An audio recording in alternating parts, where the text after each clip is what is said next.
Shabbat Shalom. Shabbat Shalom. All right, we got a stream of wisdom, and this is the Shabbat noon class. So we're going to start with the new prayers. And we're going to start with the first three priests, and then we're going to go right into it.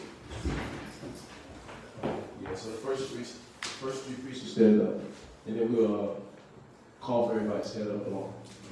All right? So, Barak Yahweh. Barak Yahweh. Bahashem Yahushua. Bahashem Yahushua. Ahawah. The Talanawa. Award. Zayawah. The water. Aman.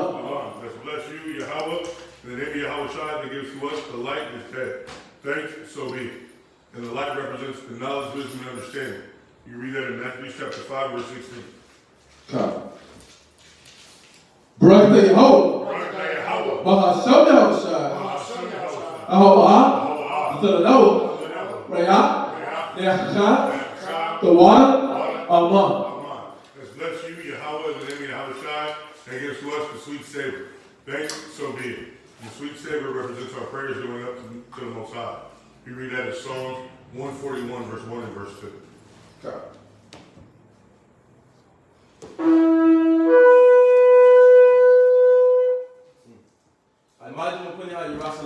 Rise and face Jerusalem.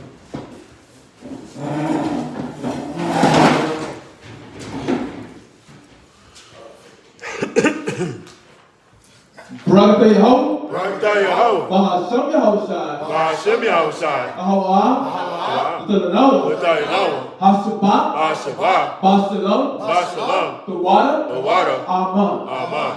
Bless you, Yahweh, in the name of Yahushua that gives to us the Sabbath and peace. Thanks, so be it. And this is Psalm 121 in Hebrew. Anashah. I am Yah. I. Hoharyam. Na'ayah. Yabu'ah. Isaiah. Yabu'ah. By Sha'aishah. Shemayim. Wa'aratazah. La'ah. Nathan. Lamawat. Lagoya. Yala'ah. Nawum. Shasharamor. Yasha'Allah. Yehovah. Shemoria. Yehovah. Tazoria. Yimyah. Yad. Hashemash. Jala'ah. Hakayah. Bayawam. Wala'ah. Alabana. Balayala. Yehovah. Yashamoria. Wakol. Ride. Yashamar. Napasha. Yehovah. Yashamar. Yashamar. Hawalakia. Wa'ayah. Wa'aitan. I will. Aman. Psalms 121. I will lift up my eyes from the hills, from which cometh my help. My help cometh from the Lord, which made heaven and earth. Who will not suffer thy foot to be moved. He that keepeth thee will not slumber. Behold, he that keepeth Israel shall neither slumber nor sleep. The Lord is thy keeper. The Lord is thy shade upon thy right hand. The sun shall not smite thee by day, nor the moon by night. The Lord shall preserve thee from all evil. He shall preserve thy soul. The Lord shall preserve thy going out and thy coming in from this time forth and even forevermore. Amen. This is the hero of Israel in Hebrew. Yasharallah. Yahweh. Allahayanawa. Yahweh. Okha. Shurah. Yasharallah.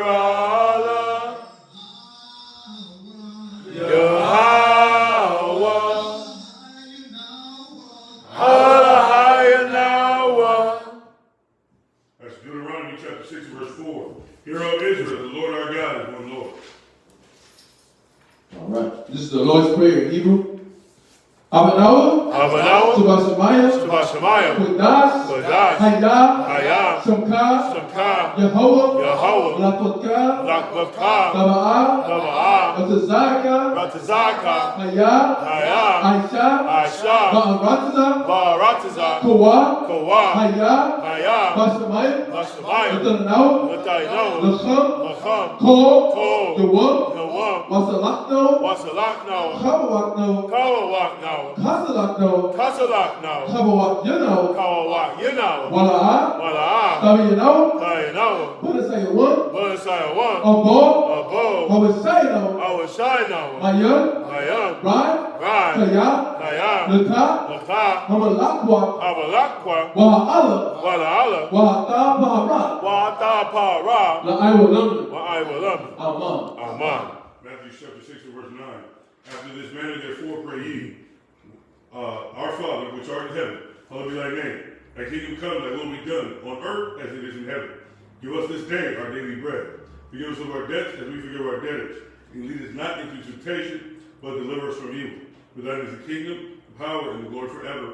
Amen. Amen. This is the 10 Commandments in Hebrew. Number 1. La'ah. Dahaya. Laka. Alhaya. Achaya. Alpanya. Thou shalt have no other powers before me. Number 2. La'ah. Da'aisha. Laka. Paso. Wala'ah. Da'aibadam.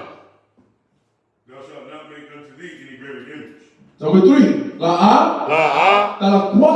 Talakwa'ah. Sham. Yehovah. Bashawa. Thou shalt.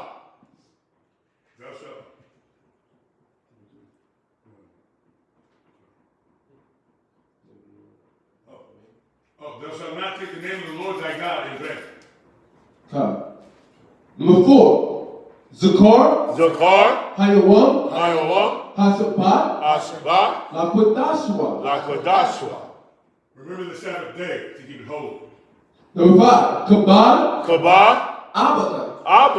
Wa. Amaka. Honor thy father and thy mother. Number 6. La'ah. Taratazak. Thou shalt not murder. Number 7. La'ah. Tana'ah. Thou shalt not steal. Number 8. La'ah. Taganah. Thou shalt not bear false witness. Number 9. La'ah. Ta'inah. Shakur. Thou shalt not covet thy neighbor's house. Number 10. La'ah. Tachama.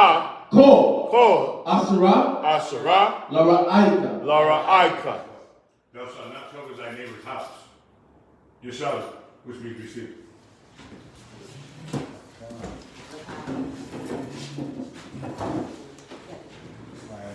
Oh, make a key for me. Who ready for it? I'm up there. Oh, okay.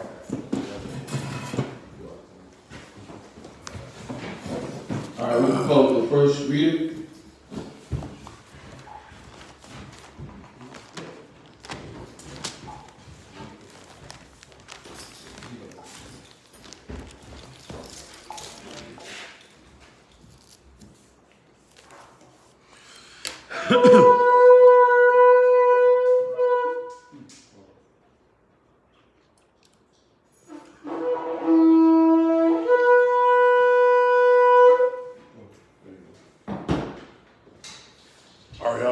Sabbath Yehoda, Ban Yashal.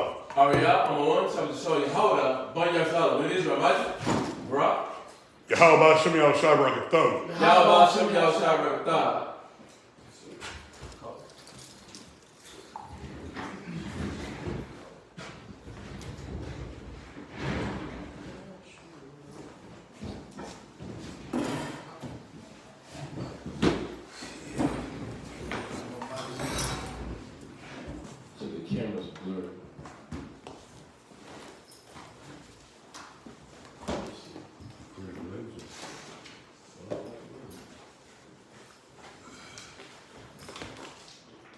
Hold on, I'm just checking for the camera. It says blurry.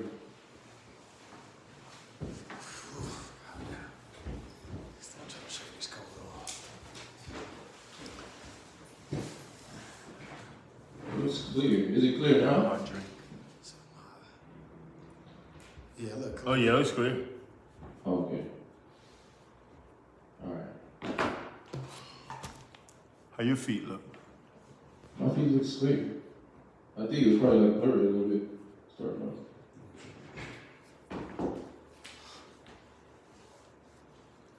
All right. So with the first reading, we're going to start at 1 Samuel chapter 3, verse 1 to 13.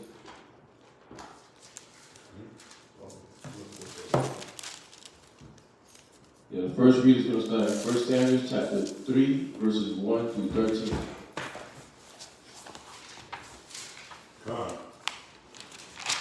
Give me a comment, you got it? Con. 1 Samuel chapter 3, verse 1. And the child Samuel ministered unto the Lord before Eli. And the word of the Lord was precious in those days. There was no open vision.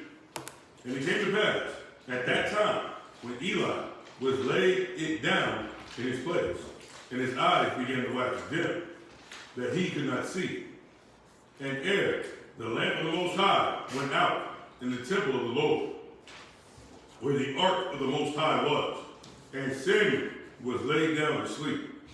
And the Lord called Samuel, and he answered and said, Here am I. And he ran unto Eli and said, Here am I, for thou callest me. And he said, I called not. Lie down again. And he went down and lay down. And the Lord called yet again, Samuel. Good old Samuel. On a high level right there. Right? You're hearing the voice. Right? I mean, not the Most High. Right? You know, the Most High was calling him out. Using one of those messengers to call him out. You know, I'm talking, basically showing out. I'm trying to grab your attention. I'm trying to use you. Right? And so this is what's happening in that moment. The Most High is calling him. But Samuel's thinking that it's Eli's call that's calling him, but it's really the Most High calling him, right? Calling him to prepare him to, take the ministry, take part in the ministry, be that priest of the Most High. So this is what's happening right here in this moment, where it said at the top there was no open vision. So Samuel was going to be coming up to clarify everything for everybody that they needed. He was going to come and clear it up. So, just like right now, right? We live in a time period where, brothers are waking up. The truth is getting more prevalent, but it's still a lot of work they got to get done. But 95% of the world is sleep, right? And then the Most High taking pieces of it and putting that little 5% that knows the truth, he add points to it. 5.1, 5.2, 5.3, and it increasing, right? Steadily of who knows the truth, right? And but that's the Most High calling out to you. That's the Most High calling out to us. So same thing. Everybody getting called out because he chose Samuel to be a priest. It's like he's calling us out. He called us out to be priests, and that's what's happening in this moment. The Most High is calling him out to take part in the ministry. So come on, you can read on. And Samuel arose and went to Eli and said, Here am I, for thou didst call me. And he answered, I called not. My son, lie down again. He said, man, go back to sleep, man. I didn't call you. I didn't call you. Go back to sleep. Why you coming again, man? Go back and lie down. But that's the Lord calling him out. Right? And the Lord may not be talking to you now, I'm calling you to be a priest. Like he did on this level with Samuel. Right now he's doing it through a YouTube video, right? A brother in the street, a person that you meet, right? He does it in that fashion. So he's delivering the word to you and calling you out of darkness in so many different ways. Let's go to the fundamental one. 1 Peter 2:9. 1 Peter 2:9. Let's go to the fundamental. Right? The fundamental one.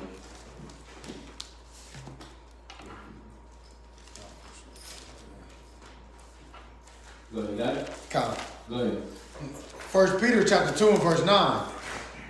But ye are a chosen generation. Read the top again. But ye are a chosen generation. So, and just like the Most High was choosing Samuel, well, he chose us as well. Right? To do what? Read. A royal priesthood. Right? So he's calling Samuel to do the same thing, to be a partaker in his royal priesthood, his high calling. Read. In a holy nation, a peculiar people. And he's calling Samuel to set himself apart. He's calling Samuel to set himself apart and keep himself clean. And he wants him to keep himself clean so that he can be this priest of the Most High and to oversee the people. Because at this time, too, it said in the time, it said the word of the Lord was precious in those days. Precious, why? Because there was no open vision. It goes on to tell you, there was no clarity. People was like living in delusions. It's like now where everybody's just literally going off of the aspirations of their own heart. Everybody's following their own heart, their own pleasure, their own desire. And it's like, we was just street speaking. The lady don't know what's going on. After street speaking, we teaching. He's saying something about Christ, the color of Christ.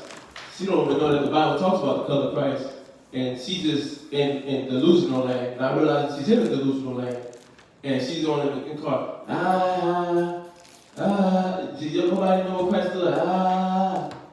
She's doing all that. She don't realize she's in a delusion. Right. But that's the whole world. The whole world is literally like her. Right? They said some of them, they sound articulate. Some of them, they don't sound articulate. Right? But the whole world is still delusional, whether it's articulate or inarticulate.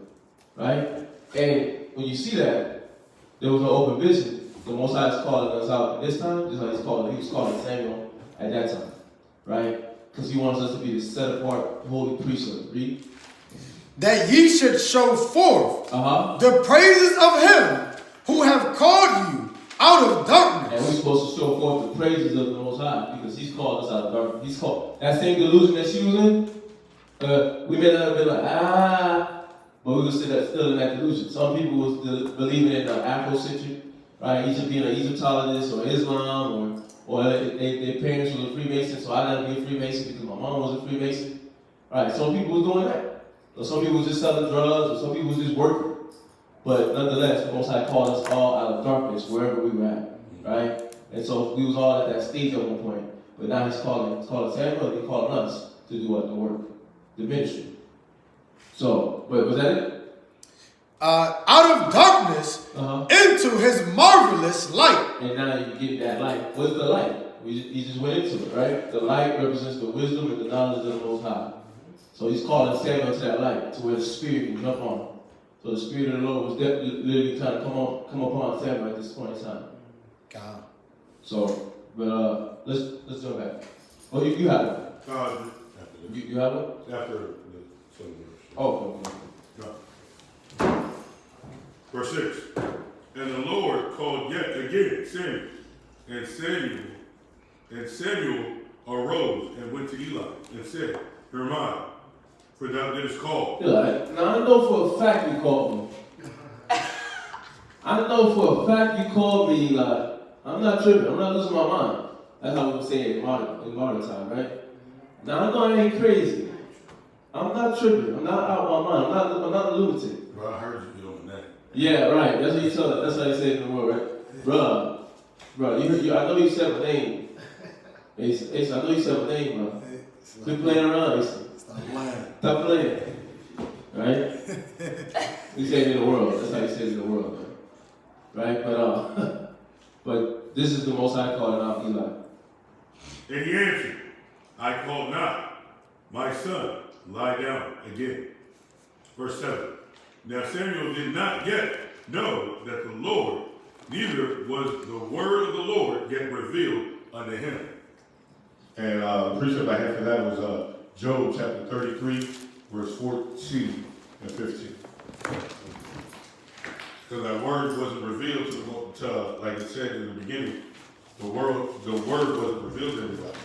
Right? There was no open vision. So the Most High is starting to work with this man a little bit. Go ahead. Job chapter 33 and verse 14. Yes, sir. For the Most High speaketh once. He speaks what? Speaketh once. Yeah. Yea, twice. Yeah, what? Yea, twice. We just read that Samuel, he woke up the first time, he was like, wait a minute. Because he's dead asleep. He's like, you said my name? No, I didn't say your name. But it wasn't him. That was the Most High speaking. So he says it once, yea, twice. Like, wait a minute, I know I'm not tripping. This is the second time I promise you I thought she said my name. Dang, wait a minute, so it wasn't. It wasn't you. Who the heck was it? He didn't know the Lord yet, but this is the Most High moving in his mind, or moving in his spirit. Yeah. Because we're about to read what's gonna happen to Samuel now that he's getting this awakening.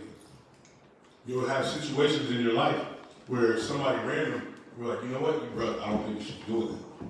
I'll never forget it. One time we was street speaking. It was me and Kazak, and we was down on the beach in Houston, and these Edomites came up, and they picked up one of the posters, the one that was right in with Caesar Borgia, threw it on the beach, and they started beefing.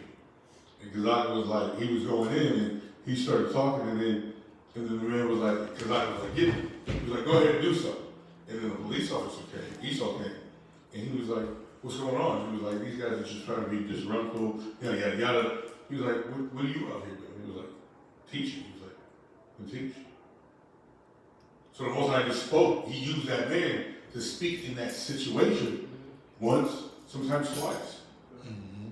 But if we're hard-headed, we don't perceive that. Mm-hmm. He spoke in that one instance, and he was like, because I was like, you can look at his face. You know when the light hits your brain, right? When that wisdom hits, and you're like, you know what? You're right. Like, bro, you out here teaching, like, just teach. Forget that. That's all he said. Now, this is a cop. You know, cops love confrontation. Right. They instantly either shoot you or take you to jail, give you a ticket.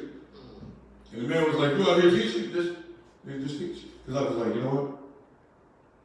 Right. Got back up the podium and just went back to teaching. No going back and forth, no, none of this. They stood there for a minute. Y'all niggas is racist.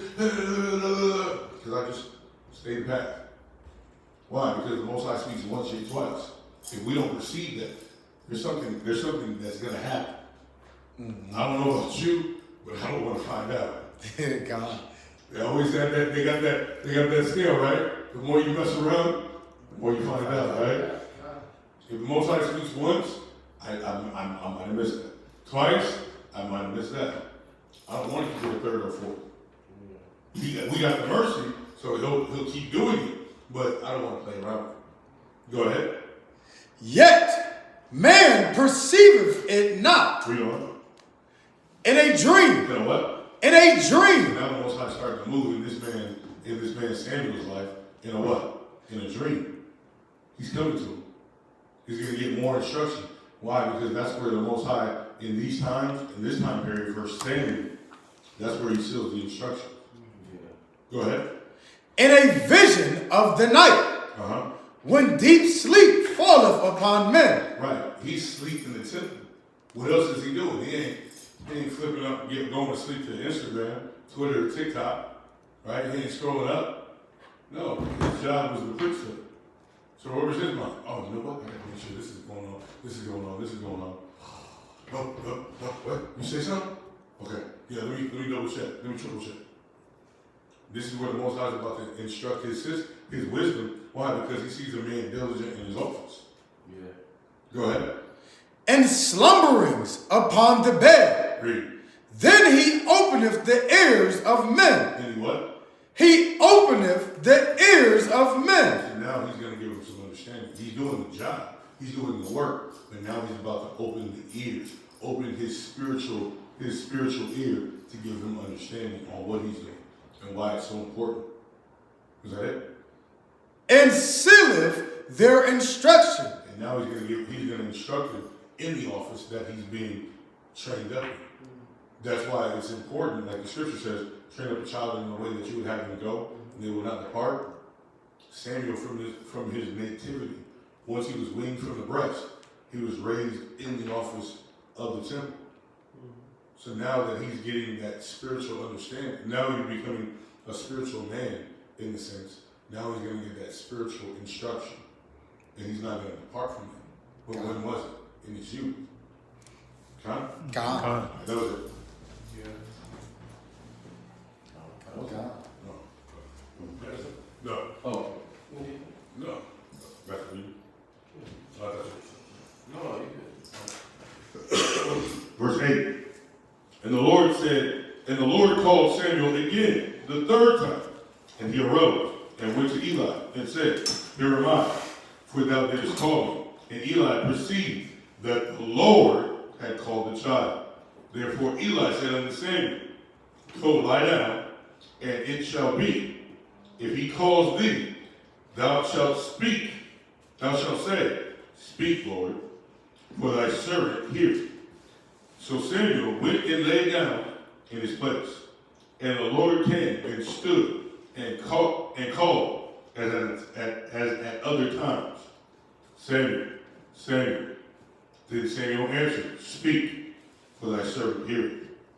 And the Lord said to Samuel, Behold, I will do a thing in Israel, at which both the ears of every one that heareth it shall tingle. In that day I will perform against Eli all the things which I have spoken concerning his house. When I begin, I will also make an end. Verse 13.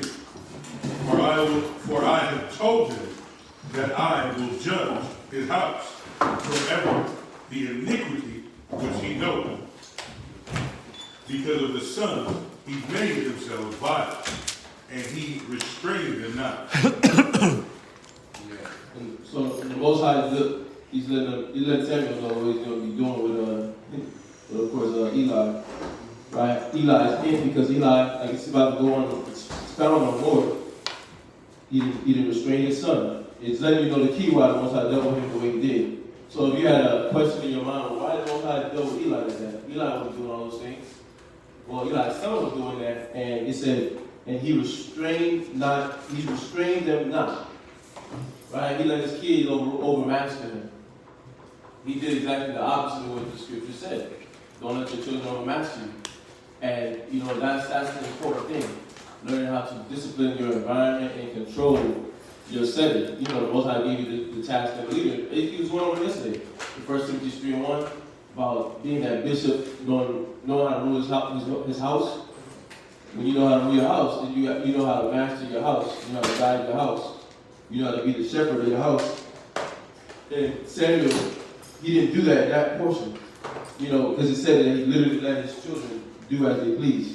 Go ahead. This is James chapter 4, verse 17. All right. Come. Let me know when everybody gets away from the brother. Get it? Changes towards the back. Changes towards the back. Yeah.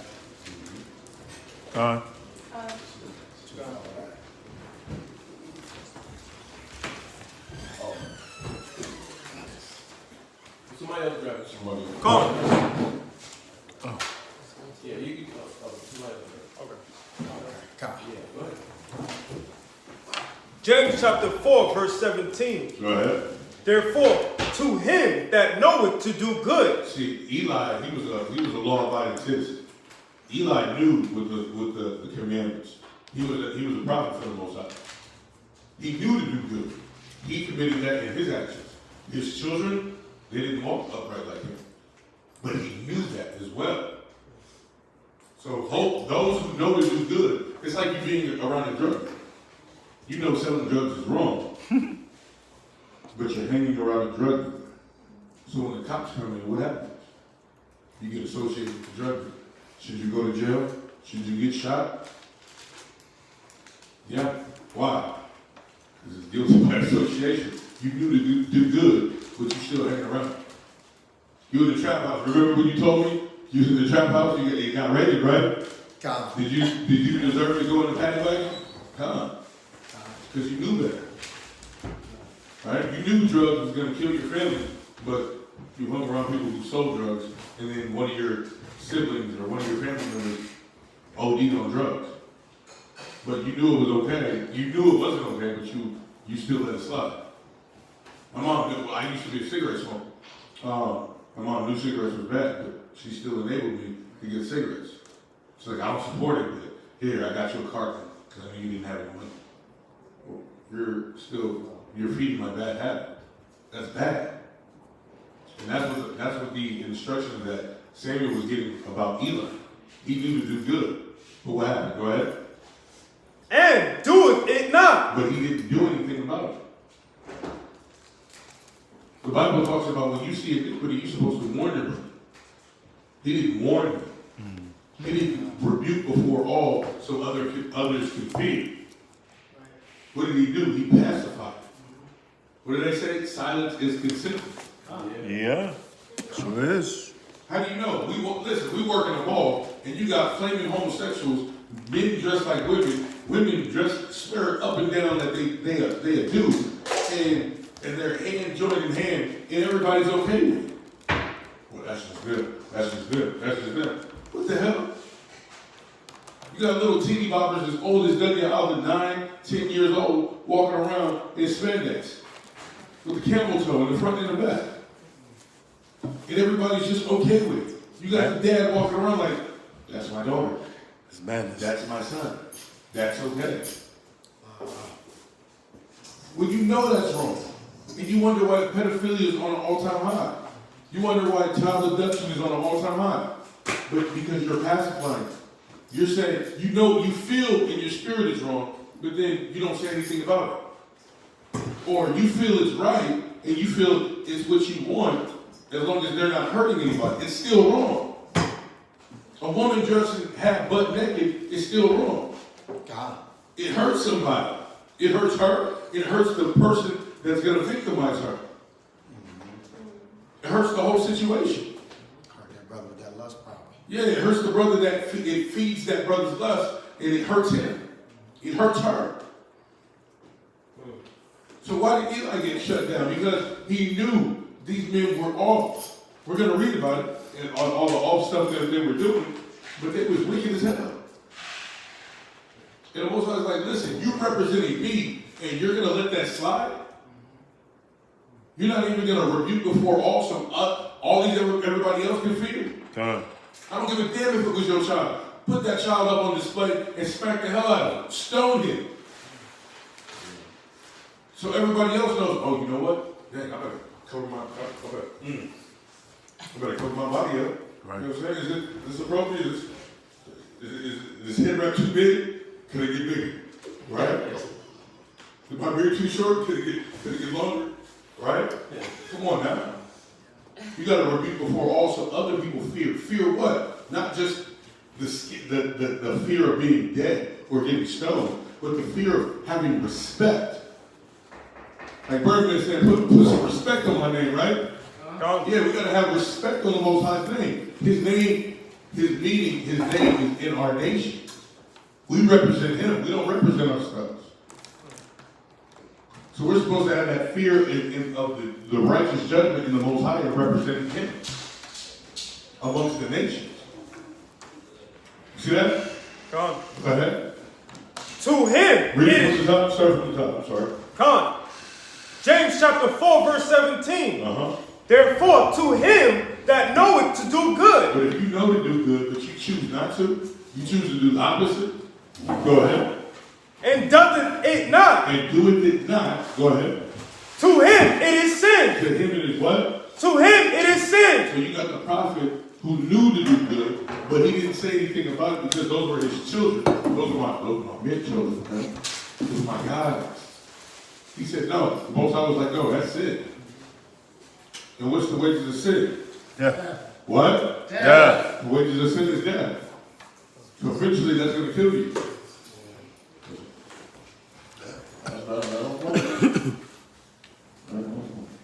Let's jump back to the reading.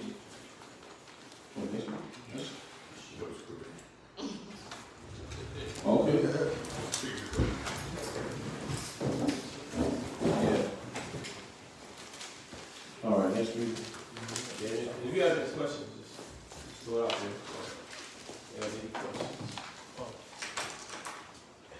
Where we at? Oh, 1 Samuel chapter 3, verse 1 through 13. Oh, We just finished reading that.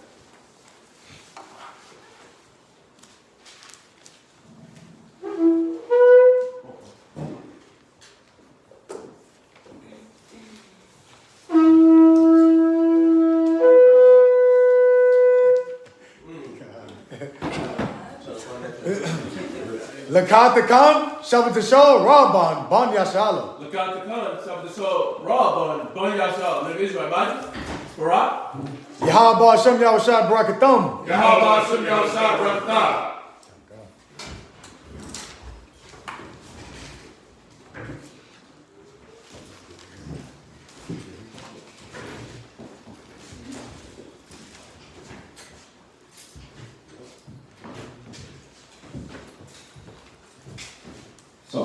So we have first, for the second readers, that's 1 Samuel chapter 3, verse 14 through 4, the 4th chapter, and 5th verse. 1 Samuel chapter 3, the 14th verse, all the way to the 4th chapter and the 5th verse. This is the second reading. Everybody there? Okay, let's go. Verse 14. Uh-huh. And therefore I have sworn unto the house of Eli. And you know why that part is so important, because we don't want to overlook that. We got a lot of parents, and if you're not a parent, you can look at it from you being in the brotherhood and being that the Most High has called us to be priests. You're supposed to be trying to work on your priestly mannerisms, your priestly standard, right? You're supposed to try to work on that. You're like, well, I'm not a soldier, I'm not an officer, I'm not a captain or a general, but the Most High already chose you to be a priest. You're just working on, like I said yesterday in class, you're working on your leadership. Yeah, that's what you're doing. But the Most High already called you a priest. You're just working on gaining the title, right? Because you're working on your leadership still. And you want to understand that family part is very important. That family part is very important. And he says, go to Ecclesiastes 30, verse 1. Because this where it said he restrained them not. This is where Eli took the blind eye and didn't tap his spirit into, locking his mind to make sure that he worked on these things and was conscious of these things with his son. Because your sons they in the priesthood. You knew your sons, as they was growing up, was going to have to be in the priesthood. They are Levite. And then your job, those was come right behind you and take your job. Right. So read. Ecclesiasticus chapter 30, verse 1. Uh-huh. He that loveth his son causeth him off to fill the rod. Somewhere in his mind, he hadn't been taken by his emotion to where he didn't what? Check his sons. Why act like he didn't know what was going on? Because it said that because his sons was vile and he restrained them not. So if the verse could say that he restrained them not, that means he knew what was going on. I mean, he had to know what was going on, and he was overlooking because he allowed his emotion to come into play. And this is where the scriptures hits all of us on, right? Making sure that you don't allow emotion in. Because when you allow a carnal, worldly emotion, where you don't think about the judgment of the Most High, the standard of the Most High, the requirement of the Most High, then you will look at it. It says, read again from the top. Con. Verse 1. Uh-huh. He that loveth his son causeth him off to fill the rod. You're going to look at that fill the rod part, and you're like, that's not love. You're going to twist it in your head. You're like, that's not love. Having to chastise yourself, whoop your son, deal with your son, correct him. You won't look at that as love. You think that's you being mean, you being an overbearing. You'll mix it with the worldly knowledge with the truth. Like you'll look at it, is you being mean, overbearing. I just want them to have fun and be free, right? But you don't realize that that's what you look at your childhood and you like, man, my mom didn't let me do nothing. And now you're using the wrong method. You're using the wrong method on your kids. Right? Man, I didn't have it like that. Right? Now I grew up in a bad situation. We could barely go outside. Now my kids can do that. I want them to be able to run free. So you going off of worldly emotions. Yeah, not really looking at it from a spiritual sense. And then you start to look at the rod like it's a bad thing. Because you had a bad experience in the world with discipline. Because they didn't do it the proper way. But we can't overlook what the Most High is showing us here. That discipline is important. Discipline is where you show love, but this is where Eli wasn't paying attention to. This is what the love was. The love was in giving them the rod, right? Making them required, because, I'm not going to jump ahead, but they did a lot. They did a lot of vile, they said vile things. Let's look at the word vile real quick. Let's look at the word vile real quick. Is that bad?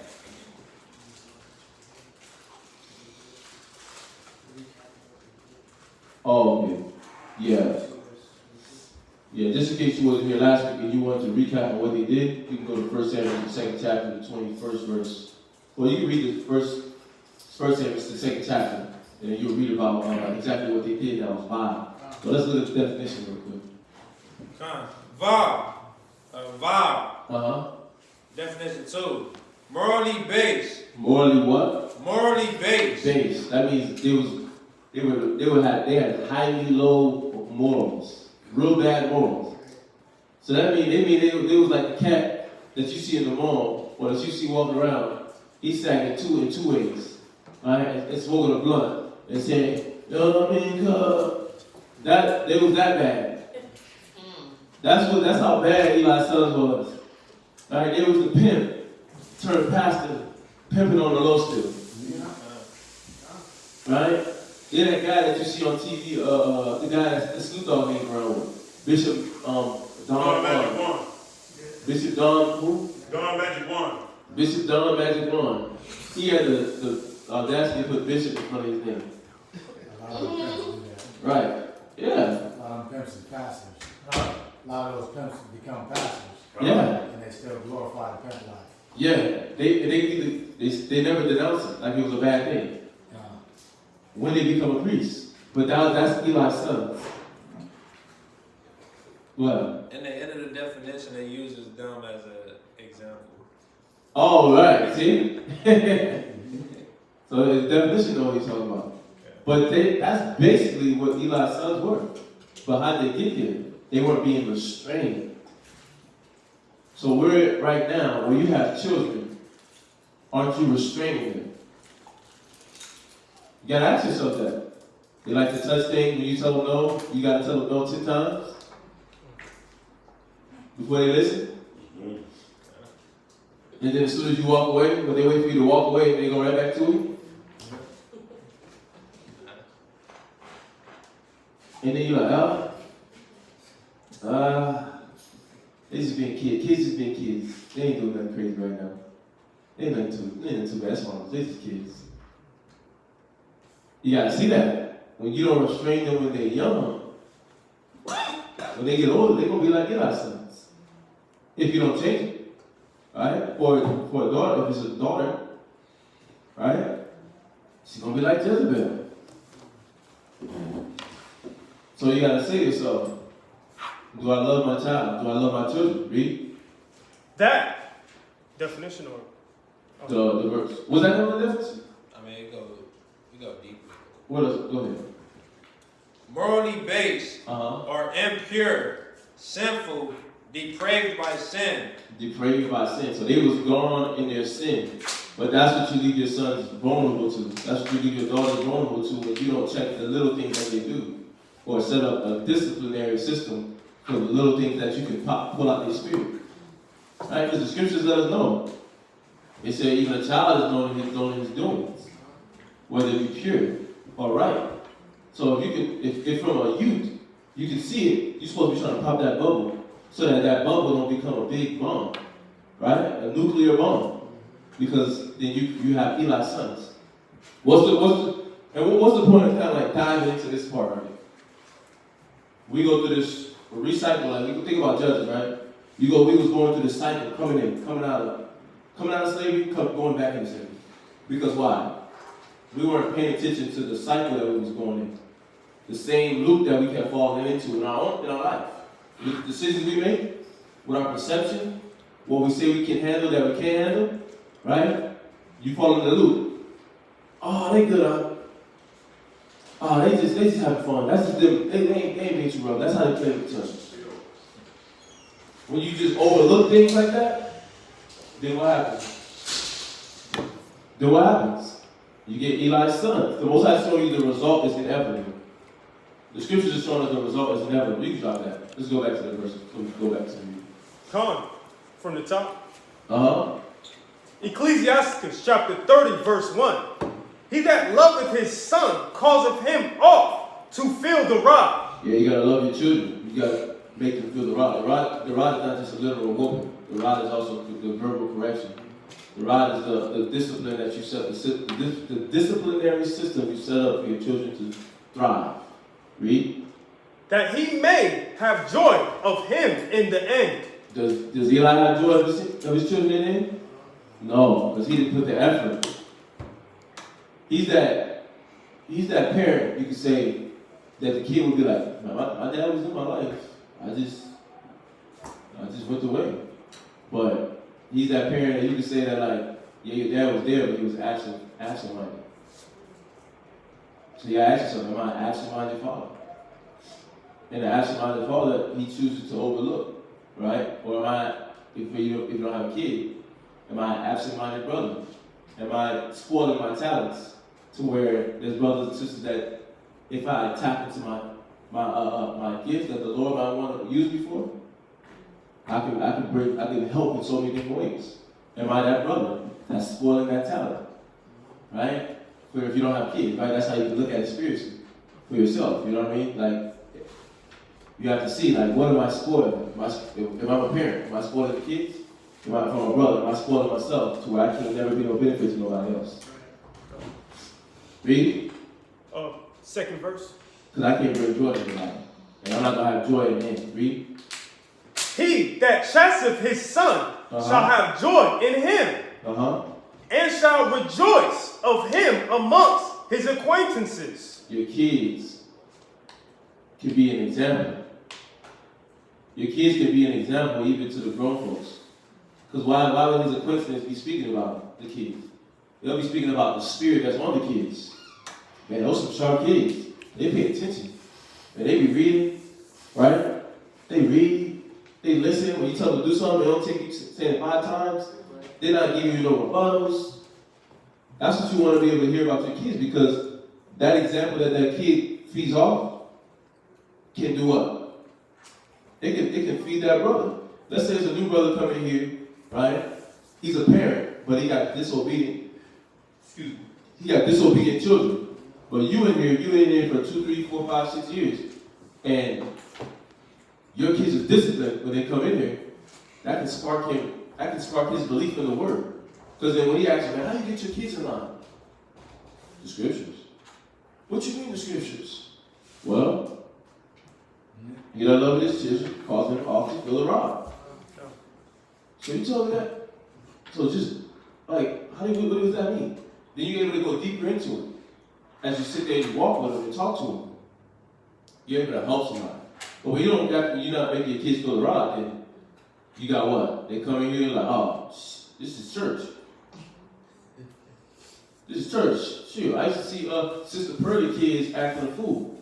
Shoot, I was the one that caught Brother Jonathan's daughter having sex with Lisa's son. That's the kids you're going to get. Because that's what's happening in the church right now. That's literally what happened in the church right now. I kid you not. When I was a little boy, right? I was probably like 4th grade, 5th grade. We went to a church meeting. Right? I'm just remembering this now. We went to a church event. We went to church. It was church. Right? I said it again. It was a church. I had church, got out of church. They was going to have a party, and all the church members was going there. And after church, all the church members went there. It was probably around 6, 7, late night. You saw everybody dancing at this church party. Very sexually, in front of little children. Yeah, I was about the 4th, 5th grade. Everybody dancing very sexually. Right? Then there are kids who's probably now 18, 19, 20, doing the same thing, right? Where their parents at. So the pastor's there, the preachers is there, the musicians at the church is there, the church members is there, and they all doing what? Freaky stuff on the dance floor with each other. Then I'm in the 5th, 4th grade. My cousin's in the 5th, 4th grade, and he got a grown woman come dance on him. But these are all churchgoers. But that's where your kids will go if you don't restrain them. They'll be doing the same exact thing that the people I just explained was doing. They'll be doing the same exact thing that Eli was doing. Eli's sons were doing. It's inevitable. That means it will happen if you don't restrain them. Right? Nobody wishes for that, but it's inevitable. That's what that's the whole point of the story of Eli's sons being here. To show if you don't restrain, you run the risk of leaving them easier into the hands of the devil. Right? Versus you trying to restrain them, you make it harder for the devil to get at them, you make it harder for them to fall into demons. And you give them the best chance at life. Right? To succeed. And then now you have this joy of them to where now they can be example to the other kids. That's powerful. Because think about what we're doing here. If you really think about what we're doing here, it's about rebuilding the Black, Hispanic, Native American community, right? Which is the what? The Israelite community. The Israelite nation. So we're about rebuilding that. Rebuilding it is the family structure. That's the introduction of how Esau started the attack. They destroyed the family structure. When they destroyed the family structure, they attacked the school system with their history, right? Then after they attacked the school system, what they doing with the school, with the food at school? Injected it with all these types of pesticides and things. Injected the damn chicken like it looked like a jumbotron. You don't find chicken nowhere else as big as that. That damn thing about the size of this cup, even bigger. But these are the different ways they attack your kids, but it starts off with you not restraining them.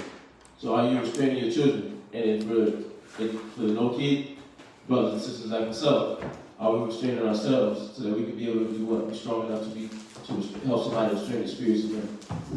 You see that? We don't want to spoil one another. So let's go back to the reading, bro. Let's go back to the reading. Verse 14. 1 Samuel chapter 3 and verse 14. Well, matter of fact, read verse 12 and Ecclesiastes 30. Then we go back to it. Because I was saying it's inevitable, but I want to go to the scripture that I was thinking as I was saying it was inevitable. If you don't restrain your children. Read. Verse 12. Bow down his neck while he is young. You're supposed to have a method to discipline your children to keep them on the path when they're young. So you're supposed to have them chores. That's where chores come into play, right? That's where, hey, read the Bible at this time and that time, right? And obviously, if they're really into it, that's a blessing because they'll be reading it all the time. But you set up at least a schedule to get their minds in tune with being in the Word, right? Study this breakdown. I want you to go study the color of Christ breakdown. I want you to go study this. Or you got toddlers, practice writing your Hebrew letter, or stop practicing your Abagadas, right? But you set up these systems so that they can what? Thrive. So that their mind is moving and thinking about things about the Father. So that they're thinking about how to please the Father, but then they see it in you too. They got to see it in you too. They got to see it in us. And because you're doing things to show them that you take pleasure in the Most High. You take pleasure in the Most High, and you want them to do the same thing. So it's all about training the kids up so that they can grow. Read. And beat him on his sides while he is yet sluggish, while he is a child. Least he waxed stubborn. You see what? Least he waxed stubborn. And we know that little piece of that little inkling of pride being everybody. That little inkling of pride being everybody. That stubbornness being everybody.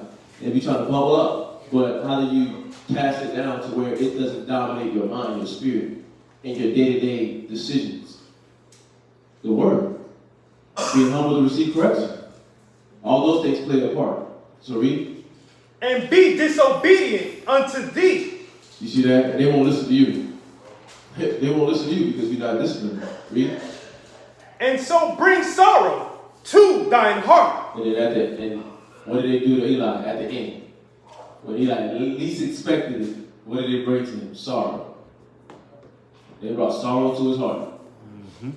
But it was inevitable because they were act stubborn because he didn't bow their neck. He didn't restrain them. So let's jump back to the reading though. He didn't restrain them. 1 Samuel chapter 3 and verse 14. And therefore I have sworn unto the house of Eli that the iniquity of Eli's house shall not be purged without sacrifice nor offering forever. With sacrifice. With sacrifice, count. With sacrifice nor offering forever. Because the Most High don't do what? Well, I don't want to quote it. Let's just go to desire not sacrifice. Oh, Psalms 51. No, 1 Samuel 15, verse 22. 1 Samuel 15, 22. Because obviously, they could just do what? Go cut the head, go get that offering, offer the sin offering, and get the sin wiped away. But what they keep on doing, they kept going back, offering the sin offering. But the Most High is at this point, he's like, that's not going to work for y'all forever. Why? Read. It's book of 1 Samuel, chapter 15, verse 22. And Samuel said, have the Lord as great delight in burnt offerings and sacrifices. Does the Most High take great glory in the sacrifices and the burnt offerings? Read. As in obeying the voice of the Lord. Because that's what the Most High really looking for. Do you obey the voice of the Lord? Do you have a hate towards sin? Do you hate sin? Do you hate evil? And when the Lord tells you to do something, like Samuel, right? Samuel, the Most High can call him. He's like, is that Eli? Is that Eli? He's listening to his teacher. He's listening his ears out to his teacher, so he can get the instruction. Because he's trying to obey the voice of the Lord. He knew that was a man set up by the Most High. His ear was out, but that was the Most High calling. But Samuel was ready to do what? The will of the Lord. These men, they weren't ready. Eli's son weren't ready to do the will of the Lord. They weren't fixed on it. Read. Behold, to obey is better than sacrifice. To what? To obey is better than sacrifice. To what? To obey is better than sacrifice. Yeah, to obey. To listen. To listen is better than you sacrificing that animal. Just think about when y'all be hearing these animal screech, you be like, oh! And you be seeing like the butcher videos, they get butchered or slaughtered. They be like, ah! They be screaming, make a little weird noise, you're like, oh! It's like crate sound. Especially if you're not used to looking at those things. Right? Be a little cringy.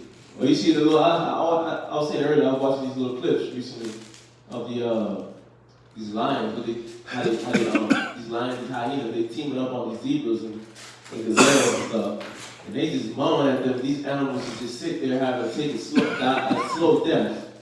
While this lion is like just bites at it. It's not like a lion, like a human, where you kill it real quick. No, they literally like sitting there having to get eaten alive. Their skin coming out, their guts coming out. They almost get away, but their guts coming out. Ain't nobody can stitch them up. They just gone. So do you think the Most High take glory in something disgusting happening like that? Where guts is being put out and blood and all that, just the bile, all that. That's not beautiful to the Most High. What's beautiful is that you can obey, so that doesn't have to happen. Read. And to hearken than the fat of rams. And that's why he was making this point to Samuel about Eli's sons and about Eli's house. He says that the iniquity of Eli's house shall not be purged with sacrifice nor offering forever. At some point, they just showed me that they disobedient. At some point, they locked out of the spirit totally because they went into full pimp mode. Right? Loan shark mode. There were pimps, loan sharkers, and perverters of judgment, which all fall in the same family tree. But that's what we read when we read about Eli's sons. And the Most High is like, nah, we're done. I'm done with you. So, but let's jump back. 1 Samuel chapter 3 and verse 15. Mm-hmm. And Samuel lay until the morning, and opened the doors of the house of the Lord, And Samuel feared to show Eli the vision. Then Eli called Samuel and said, Samuel, my son. Why do you think Samuel feared to show him the vision? Why do you think Samuel feared to show him the vision? Who knows? Who knows? Are you ready? I'm ready. Take a stand up at it. Because Eli wasn't, well, the Most High wasn't dealing with Eli on the level that he was dealing with Samuel. No? Not that. Not that reason. But you got one for you? I didn't hear a question. Okay. I said, why did Samuel fear to show Eli the vision? Did you catch that part of the reading? Okay, you gotta stay tuned. Read that verse again. Okay. Verse 15. And Samuel lay until the morning, and opened the doors of the house of the Lord. And Samuel feared to show Eli the vision. Go ahead. Who's gonna say? Oh, okay. I was gonna say because usually like when you got something bad to tell somebody, Right. you got some good news and you got bad news. But in his situation, he got straight bad because the Lord is telling him in verse 14, there's no way you're gonna get yourself out of the situation. Right. So Samuel's like, dang, I gotta drop straight bad news to you. And I can't even tell you nothing good. I can't even tell you nothing good out of this. Right. Like how you get yourself up out of this. Yeah. Yeah. Oh, that's right on point. Go ahead, that's the part. I was going to say that he didn't want to tell him because he didn't know like how he would take the information. There's that. Is negative. Yep, there's that too. I mean, those are the main ones. Because he know that eventually the sacrificing of the animals isn't going to work and their sin is going to cause them death, and he had to explain that to him. No. Nope. It's basically what they said. What the two of them just said, that's basically what it is. But what I was trying to pull out was the character of Samuel. He's looking at the full picture. This is my teacher. He taught me the right way. That's what I was thinking. He taught me how to live. He taught me how to be a righteous man. Yep. Damn. How do I deliver this message where, respectfully, how do I come about delivering this message the proper way? This is the man that showed me the way. Go ahead, what would you say, Ari? What it says in Ecclesiastes 7:29, reverence the priest. Mm-hmm. So you're looking at this man's characteristics. Well, let's get it. Huh? Let's get it. Huh?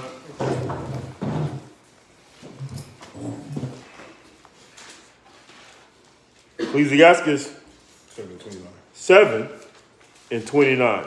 Oh, I said Yeah, 29. the reason why I got to get it is because I got the new brother, so Come. I'd love to get all the verses. Because I know we know these verses and they flash in the brain, but we got to have everybody get up to the same speed. Ecclesiasticus chapter 7, verse 29. Fear the Lord with all thy soul, and reverence his priests. But he said what? Fear the Lord with all thy soul. And a part of showing that you fear the Lord, you what? And reverence his priests. That means have a high respect, have a high admiration for his priests, the men that he set up to guide and to be the shepherd, that he's appointed and proven. Like he's like, I proved the Most High, I proved Eli. So I've appointed him as this man of the Most High, this shepherd. So that, like I said, that respect. Time.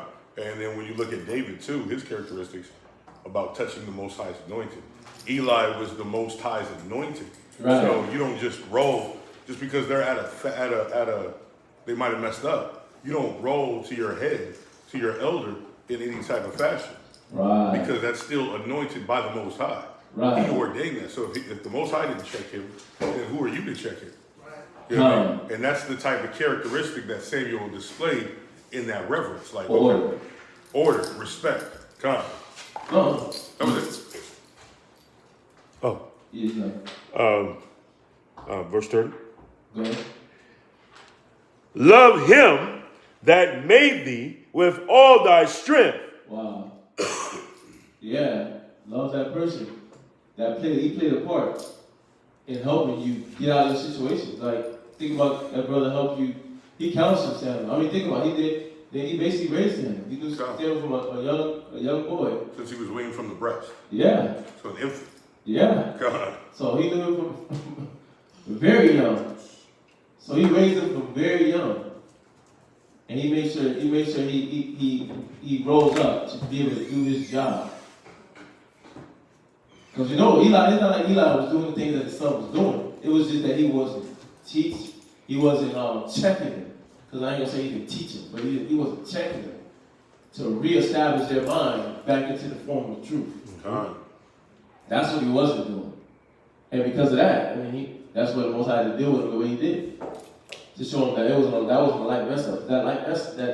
That thing that could be deemed light, not light. Because these cats was terrorizing the women and men. Verse 31 too. Okay. Yeah. Go ahead. And forsake not his ministry. Yeah, forsake not his ministers. Don't disrespect them, don't disregard them, don't leave them to the dang pit. Right? Don't leave them to the pit. Mm-hmm. Right? Appreciate them. They're there to help you, they help you guide you, they're there to help guide you. Just like think about it, all the people that was leaving for Peter when Peter was in jail. It was concerned about Peter. Right? But he was locked in. What was the point? Peter got locked up. It was Peter, and then they were all inside of the house. And then, Yeah, that's Peter. I'm paraphrasing it kind of, but I know it's something dealing with Peter. When he got out of prison. They let him out on the side of the wall with a basket. And then he ended up going to where all the brothers and sisters were, right? Okay, yeah. Yeah, but those people was thinking about Peter while he was in that situation. They considered it coming. They was just like, oh, that's Peter. Peter ain't here, I'm gonna go back to my job, man. Peter, I'm gonna go in the corner one more time. Peter locked up. No, they was concerned.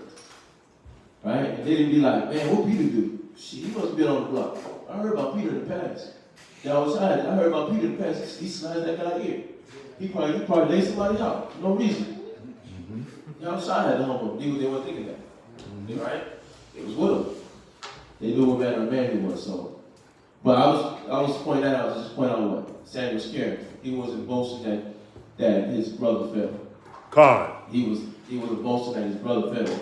He was more so concerned how his brother would receive it, and he was hoping probably that his brother would take it the right way and just take the Most High's check for what it is. Mm-hmm. So he wanted to come the proper way.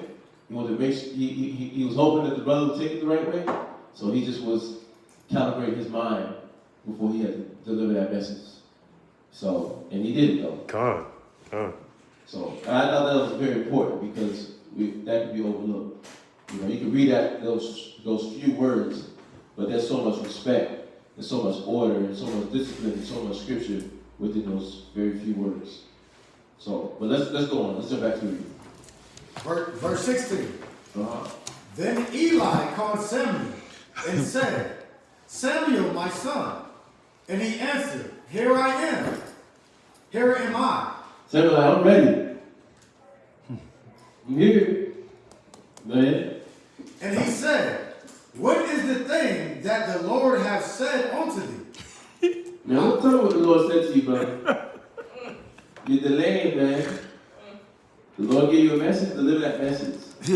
What we see with Eli took it. Eli took it. Because remember, the Lord had already told him that anyways. If you read the second chapter of the first Samuel, the second chapter, the 27th verse, the Lord, and you read from 27 on down, the Lord had already told Eli what was going to happen. But Eli stood and switched. He stood and switched from teaching him and dealing with him as a brother. Righteous. Yeah, so he still dealt with Samuel as a brother with love. And then where he could be like, who's this little dude trying to tell me, the priest of the Most High, that the Lord won't judge me in my peoples? And I can't sacrifice no more. I've been sacrificing for up some years. And you tell me the Lord not going to accept my sacrifice? Who's the young Messiah? What's that little thing? You just all get on the semi or you just get on the corner? Still wet behind the ears. Yeah, you still wet behind your ears. Who's going to tell me something? Right? That's how he could look at it. But he didn't. He was looking for the judgment. He probably was hoping that the Lord would give him mercy. Right? For how he dealt with Samuel. But the Lord like, nah, you did something big and drastic. I gotta deal with you the way I deal with you. So that the people can see that I'm a God that actually not lie. Because they dealt with too many people wrongfully. For the Lord to just, that the Lord, he had to take them down hard. There was a lot of people that was terrorizing. A lot of people that took their offerings. Right? They did a lot. So most I had to deal with them harsh. But go ahead. I pray thee, hide it not from me. The Most High do so. The Most High do so to thee. But look at that though. Look at him in his lower state where he did wrong. Right? And not teaching his sons. He's still thinking about the Most High. The Most High is still in the forefront. He's still caring about the judgment of the Most High. So that means when that mind of like, when you feel like that kind of, you know, when you mess up, what's the first thing in this generation that people do? When I say this generation, I mean because Samuel was in another generation. David was in a different generation where they messed up. Remember these two, they messed up, but then they took the check. Moses messed up, but he took his check. But this generation, we get what? The first defensive. Prideful. Or you start to self-condemnate yourself to where you ostracize yourself and you don't want to come around. Like, no, I'm just not going to come around. I messed up. These guys, they're way ahead of me. They're way ahead of the curve. Man, I just fell to the damn alcoholism. I just fell to the weed. I just fell to the pornography. I just fell to the anger, and I bust a hole in the wall. That's what we do. We run and hide. But this man, he's like, well, we're not supposed to. Right? That's the point. He said, he sought out. He said, tell me. I want to know what the Lord has to say. I want to know how the Lord will deal with me. That's what you want to know. He didn't go run and hide. So that speaks volume to Eli though. Right? He messed up in one area, but we know that he falls short. He fell short of that. He was supposed to do right, he did wrong, but he's now like taking the check for the Most High giver. So, read on. The Most High do so to thee, and more also, if thou hide anything from me of all the things that he said unto thee. Wow. And Samuel told him every whit, and hid nothing from him. Okay. And he said, it is the Lord. Let him do what seemeth him good. But look how respectful he stood was as he dropped down. He told him everything. He didn't hold nothing. He hid it. He didn't hide anything. So whatever the Lord told him, he probably regurgitated whatever was said to him. So the Most High made a way for him to be able to even deliver the message. Right? To even say what he had to say, to express himself based on what the Father wanted him to tell Eli. And when he delivered that message, he said, it is the Lord. Let him do what seemed good afterwards. That was a respectful way to talk to his teacher. Right? And still be blunt and straight. That's respectful. That's showing Samuel's character. That's showing Eli's character. But remember, who raised up Samuel? Eli. So it's displaying his teacher. So the Most High is like, so you can see why the Most High would be upset with Eli though. Look what you did with this one guy. Why didn't you deal with your sons? Why didn't you did it with this one guy, but you didn't restrain your sons? What was that?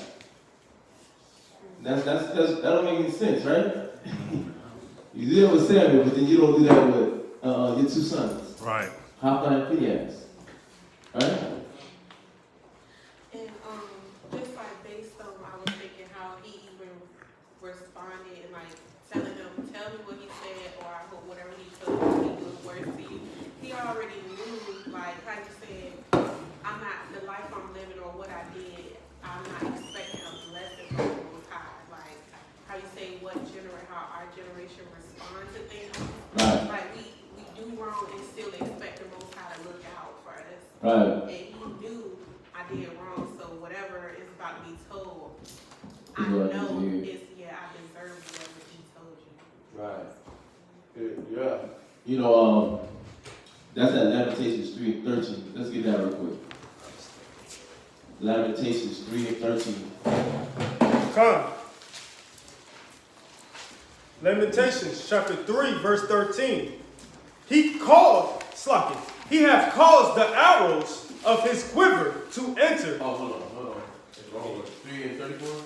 Oh, What, 3:28? 38? Lamentations 3:38? Go ahead. Go to 3:38. Lamentations chapter 3, verse 38. Out of the mouth of the Most High. Oh, 3:39. Come. But you can read 38. Let's read it. Oh, come. Verse 38. Out of the mouth of the Most High proceedeth not evil and good. So it's question mark. So you gotta read it as a question. Out of the mouth of the Most High proceedeth not evil and good. Like, you're not gonna get both. And that evil is really what? Just judgment for the negative you did. Right? Because he already got spirits laid out, created for vengeance. So when he lay out that judgment, what we might think is, you know how people like to say, so you telling me your God will kill kids? That's evil. In the human mind, that's evil. But they don't realize Most High deal with that spirit. Right? They don't know what that child did in past life. Most High probably still checking on from the past. They don't know. Most High probably dealing with the parents. They don't know. So you can't say. But nonetheless, that's how people look at it in the world, right? They look at the judgment of the Most High when it's a tough one to swallow. They look at it as like that's evil. But it's just you get judgment for your wrong. So if you get good, you don't think you'll get evil with it? Go ahead. Verse 39. Wherefore does a living man complain? There you go right there, what you just said. What we were just talking about our generation. Our generation is known for what? Complaining. Murmuring, backbiting. We learn from complaining. Man, why God gonna put me through this, man? This is a car accident, and why you gonna put me through the court system, and why you gonna take away to my family? Why you gonna, man, why you give me this, I got arthritis. Dang, I've been praying all week. I've been in class 7 days out of the week. Ain't nothing changed yet. Complaining. That's what we do. But wherefore does a living man, a man that's walking on earth, that falls short of the glory of God, David, read. Amen. For the punishment of his sins. Really, we're just reaping the repercussions of our actions. Right? I learned truth. In 2015, I was about 17 years old when I learned the truth. So 17 years of my life, there was a lot of flip going on. Right? I only been knowing the truth for 9 years. And then 5 of them is now me living and practicing and exercising, working out what? The old man. 5 of them because I just came around the body 5 years ago. So how many years of cleaning do we got? A lifetime. We got a lifetime of cleaning up to do. And that lifetime going to catch up because why? We don't know what we did in our past life. So all right, so we got what? An eternity of cleaning up. But the Most High is so gracious that if you at this time stop complaining, right? And accept the judgment like Eli did, accept the judgment like Moses did, like David did, he'll deal with you mercifully. He'll deal with you because he sees that you're acknowledging and you're being accountable for the wrong you do, right? For the wrong we've done. And then when that correction comes, it's not a rebuttal like trying to justify yourself, right? In a manner where it don't make no sense. Like, why are we going back and forth about being a better husband? And then somebody's talking to you about being a better husband, and then you going back and forth about being a better husband. Isn't that a good thing that somebody's trying to tell you something about being a better husband? Or be a better brother, or be a better sister, or be more humble, or be more meek and gentle? Why we rebuttaling back and forth? Why we like having 2 hour, 3 hour long counsels, and most of the first 2 hours was literally trying to get you to humble down to the word. And then that last 45 was the actual conversation, where the wisdom can come out. Why is it like that? I have to look at me. I have to look at myself and say, and acknowledge to myself why it is like that. The punishment of my sins. The Most High trying to do what? Wake me up, because I'm obviously a dry bone. I'm still playing with the dry bones. And the brothers pulling me out the dry bones. They're like, brother, come on. And then you keep going back into the graveyard, playing with bones. Right? You keep playing with bones. And the brother's like, brother, what's wrong with you? Stop that cannibalism. Stop the cannibalism. What you doing? And they're like, no, but I have to. Right? Right? We gotta get out of that. You gotta realize we still play with the dry bones. So brothers be trying to pull you away from the dry bones, the graveyard. Whether it's in the graveyard, the dry bones could be what? You hang around your family. Because they influence you. They got a heavy, intoxicating influence on you. Because they pull you away. When somebody gives you the word, the wisdom, and they make your mind debate the word. Your family make your mind debate the word. Should I do it or should I not? But the scriptures say what? We are to obey God rather than men. But the Most High say what? Wherefore does a living man complain for his sins? Wherefore does a living man complain, a man for the punishment of his sins? Read verse 40. Come, let us search and try our ways. We gotta search and try our ways. Be real with ourselves. Try our ways, try our methods. Look at our methods on how we deal in our relationships. That can be brotherly, sisterly, brother to a sister, or marriage. So that's all inclusive when I say relationship, right? Look at how we deal in these moments, and you look at the method we use when we're engaged in human interaction. Does that work, or does that spark anger in somebody? Or does that spark some negative reaction where you meet negative with negative? You only bound to get what? Like negative reaction. But you meet righteousness with negative. Whether that person receives the word or not, you at least know you do what? You sedated that spirit to where you spit on the fire. Right? You was able to spit on that fire. But we got to be able to do what? Acknowledge, accept what the Lord brings to us. So let's jump back to the reading. Which I get that, right? Aye. Right, so it's just about taking in the word. It's about the words of the Most High, so. 1 Samuel chapter 3 and verse 19. And Samuel grew, and the Lord was with him, and did let none of his words fall to the ground. Yeah. We were talking about this recently, and I said the Lord was with him. Why? Because he found favor in the Most High's eyes. Right? This is the verse I always go to when I think about that. It's in 24th chapter of Ecclesiastes. Wait. Is it? Hold on. Somewhere around there though. 22. Yeah. Ecclesiastes 24 and 22. Time. This is why it says Samuel grew and the Lord was with him. This is why the Lord was with him, and this is why when Samuel would counsel and speak, and he would tell somebody something based off of wisdom. Hey, if you don't get this in order with your rib, that relationship's gonna falter. Hey, if you don't start taking your kids in this manner, those kids gonna be loose. Hey, if you don't start changing your diet, you're going to get diabetes, high blood pressure, high blood cholesterol, all those things. Right? If you don't deal with that anger, you're going to be somebody more ferocious than you, and they're going to slay you. Right? Or they're going to put hands on you. Or you're going to get hurt. Right? None of Samuel's words fell to the ground. So it wasn't like he was just babbling. All his words hit home. So read. Ecclesiastes chapter 24, verse 22. He that obeyeth me. He that what? Obeyeth me. This is why Samuel's words didn't fall to the ground. He obeyed the Lord. He did the opposite of Eli's son.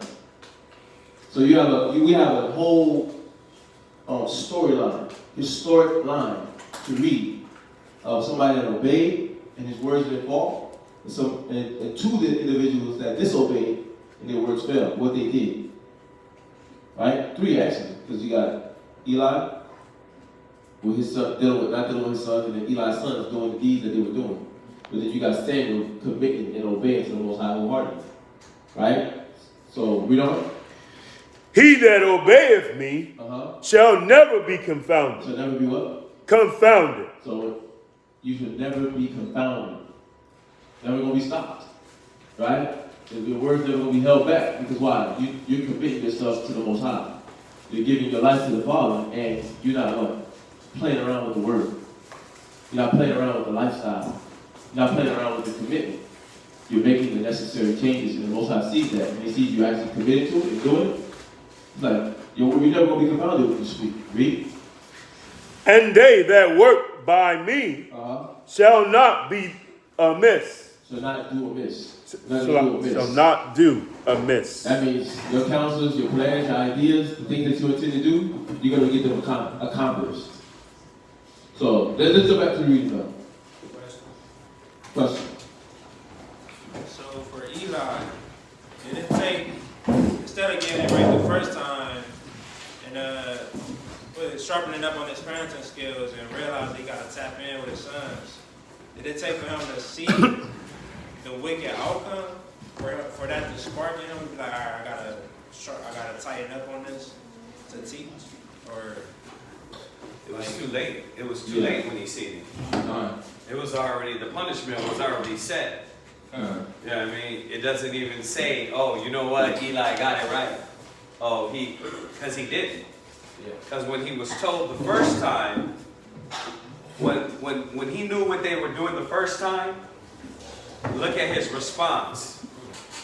It was verbally, but it wasn't where, like it said, punish them, bring them out and stone them, right? It was none of that. Like when you get a rebellious son, he's an alcoholic, right?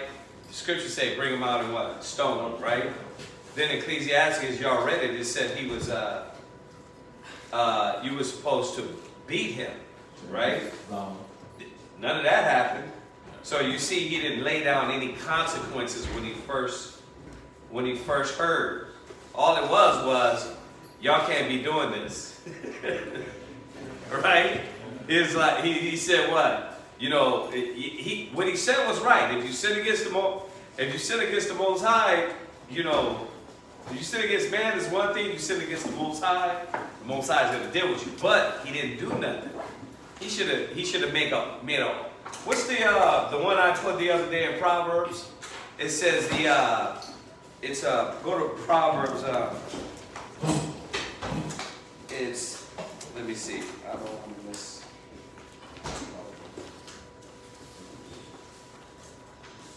It's Proverbs 20, verse 26.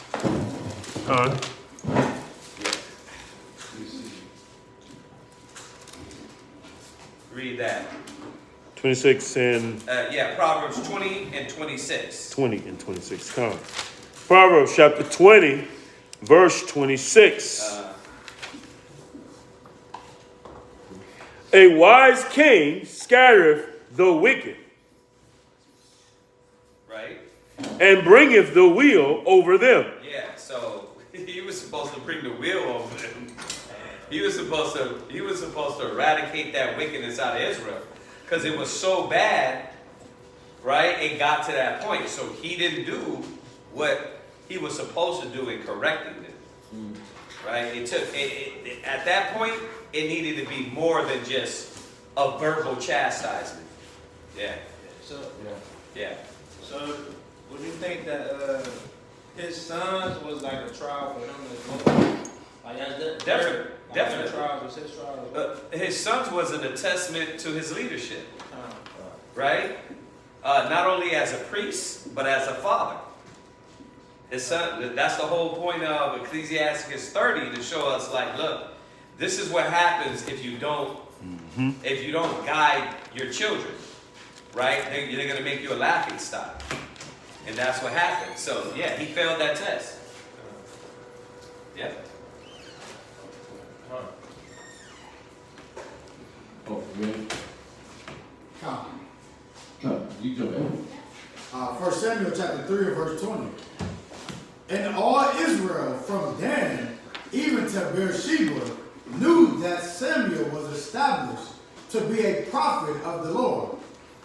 And the Lord appeared again in Shiloh, for the Lord revealed himself to Samuel in Shiloh by the word of the Lord. Yeah, and then from that day on, the Most High was dealing with him. His first order of business was deliver this message. Right? Deliver this message. That was his first order of business. Deliver this message to Eli. And after that point, he started doing that work. And then everybody recognized him as what? A minister, a prophet of the Most High. A man sent by God. So, read on. 1 Samuel chapter 4 and verse 1. And the word of Samuel came to all Israel. Now Israel went out against the Philistines to battle, and pitched beside Ebenezer, and the Philistines pitched in Aphek. And the Philistines put themselves in array against Israel. And when they joined battle, Israel was smitten before the Philistines. And they slew of the army in the field about 4,000 men. And when the people were come into the camp, the elders of Israel said, Wherefore have the Lord smitten us today before the Philistines? Let us fetch the ark of the covenant out. Let us fetch the ark of the covenant of the Lord out of Shiloh unto us, that when it cometh among us, it may save us out of the hand of our enemies. Yeah, and you know one thing, obviously we know the Most High dealing with us, but the one thing I was noticing here is that the people at least was thinking back, well dang, what are we doing? Why did the Lord let the Philistines get us this way?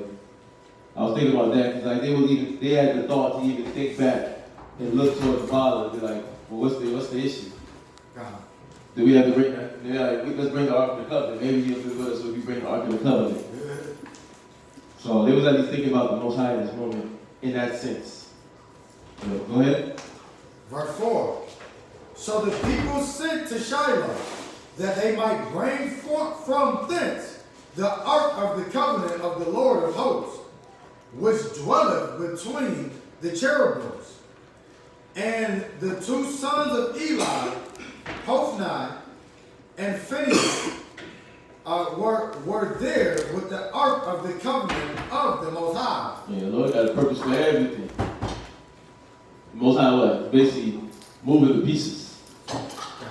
He basically moving the pieces right now and setting everything in stage for what he said he was going to do with Eli's family. So, read on. That's you're 4. You read to 4 and 5. Yeah, 4 and 5. Last, you got one more verse. okay. Go on. Verse 5.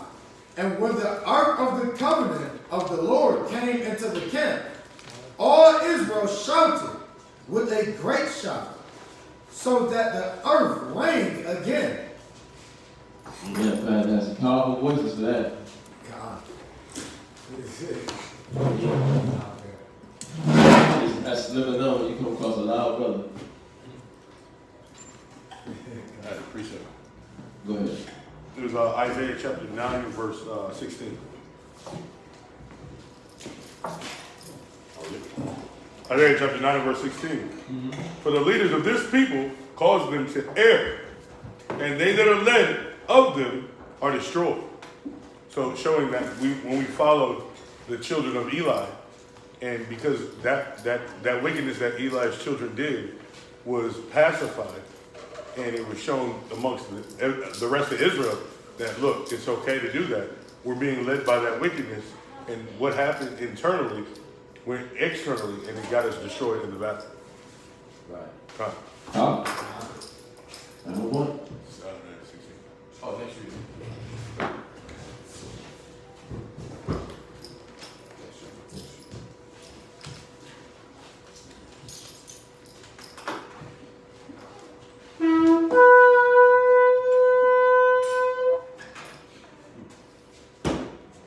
Aharon, Sabbath, S.O.W, Yahweh, Ban, Yasha'Allah. Aharon, Sabbath, S.O.W, Yahweh, but your pace threw me off. Aharon, Sabbath, S.O.W, Yahweh, Ban, Yasha'Allah. What is Israel? Barak? Yahweh Shem Yahweh Shai Brakatham. Yahweh Shem Yahweh Shai Brakatham. Yeah. Your pace threw me off. Yeah, here's yes.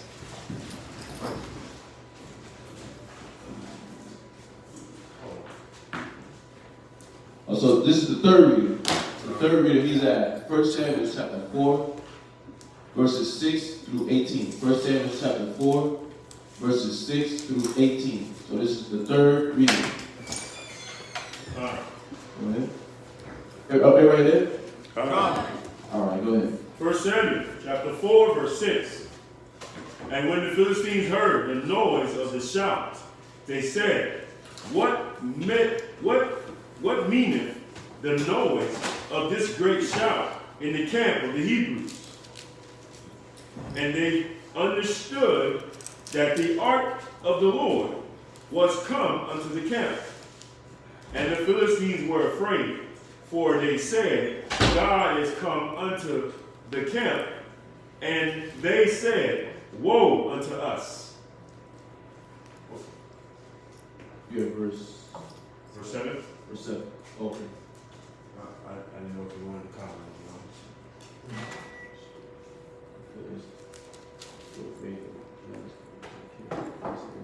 Oh, okay. Yeah, that shout. I mean, really, that moment is just that powerful voice. And that instance, it was a powerful voice. It struck fear in them. Yeah, it's kind of like how I'm seeing is like this on a small level. Like say you on the basketball court, you got your team, y'all losing all day, and then y'all greatest player come in. He walk in the gym. You got that show. Oh, you like we lit now. We lit now. We about to start. You know, running through cats. Right. Like Grizzly right now. Yeah, but we got the Ark of the Covenant. We like, and they heard that shout like, oh, it's time now. Right. You know what I mean? Because the greatest player came in, but that's the Lord is with us in that moment. That's a good analogy. That woke them up though. The Ark of the Covenant came around, it woke everybody up. They shouting, they screaming, and they're like, what's going on over there? And then now the Philistines literally got afraid. They literally got afraid, like, oh, what's going on? But then we're going to read on. As we read on, we're going to see what happened, what transpired afterwards. Go ahead. And they said, Woe unto us, for there have not been such a thing theretofore. Heretofore. Woe unto us. Who shall deliver us out of the hand of these mighty gods? These are the gods that smote the Egyptians. They don't even know what's going on. They're talking about gods. Oh, so one true power. They don't even realize it. Read. That smote the Egyptians with all the plagues in the wilderness. Be strong and quiet yourselves like men O ye Philistines. But then their captives, Israel themselves, reestablishing their heart. They showing them, don't be afraid. Don't be afraid of these people. All right? Don't be afraid of Israel. So these Philistines was just a little courageable in this moment to spark his men out of that spirit and do what, read? That ye be not servants unto the Hebrews. And that's really what even now, this very day, Right. what they really fight for. To not be servants unto Israel. Right. But I mean that's inevitable. Yeah. They just fight with inevitable. Really, they fight a shadow. And the only reason why we stepping up in the middle of that shadow and get punched is because we do what? We don't listen to the Father. Right. We don't listen to the Most High. So they're able to use us as a punching bag. But really, this is supposed to happen. That's how the Most High wants the world set it for him. That's right now it's out of order. Ecclesiastes tell you see servants upon horses and men walking beside them. So, and kings and princes walking beside them. Right? So that's what the world looks like right now, but that's upside down. That's upside down, that's confusion. And we're supposed to be having them subdued. Right now, we're supposed to be having, we ain't supposed to be having to talk about, oh, I'm African American and now I have to learn I'm an Israelite. We ain't supposed to be having that type of conversation. We're supposed to be able to sit there right now, having grown up. We're supposed to have it raised. Right. Don't want to use the Hebrew. Right? You got your gold ring. It's supposed to be a ring. Right? Right now. But because we didn't listen to the Father, we wasn't obeying the Most High. And because we had moments like this where a Hophni and a Phinehas, Eli didn't do his part as a father, right? Now we have conversations like this where we used to be. Used to be or used to, right? So, but now we're coming out of it though. So this is the Most High showing us. They're afraid to be servants. They're afraid to be servants. They're afraid to just do what they was called for. Serve. But let's jump back. Right, so this Philistine is basically reestablishing the hearts of his men. Read. As they have been to you. Quiet yourself like men and fight. Verse 10. And the Philistines fought, and Israel was smitten, and they fled every man into his tent. Yeah, and we know I was smitten, right? The Lord with us. Bad leadership breeds what? Disorder. Bad leadership breeds disorder. So, and that's why we most likely to be with us. They was looking at a tangible thing, a carnal thing. They was looking at the physical, at the literal, the Ark of the Covenant. Like the gold was going to save them. The Ark of the Covenant itself was going to save them, but there was a mind thing, there was a behavior, there was a character. Like, think about it. The Most High wasn't just with Samuel. Samuel had to put in work, right? Okay. So they reached that point to where he was in the favor of the Most High. Samuel put that work in. But our people that wasn't thinking like that. They was thinking the Most High was just supposed to save them. Like, that's you jump off of a building, and then you got a trampoline there to save you. Right. Or, what they call things when people jump off a building and it just takes them, it's cushion them. A safe hauler. We call it a safe hauler. Or a parachute. Yeah, not that one, but it's one where you go jump with a parachute and you land on it. Nah, it's not bouncing, it just takes you in. Nonetheless, you have a safety mechanism used to protect you when you jump off. But that's how we look at the Lord. Like he's always just there. And he is, but we're abusing his kindness. So, and the Most High is like, I ain't gonna save you on this moment. So, but let's read on. And there was a very great slaughter, for there fell of Israel 30,000 footmen. And the ark of God was taken, and the two sons of Eli, Hophni,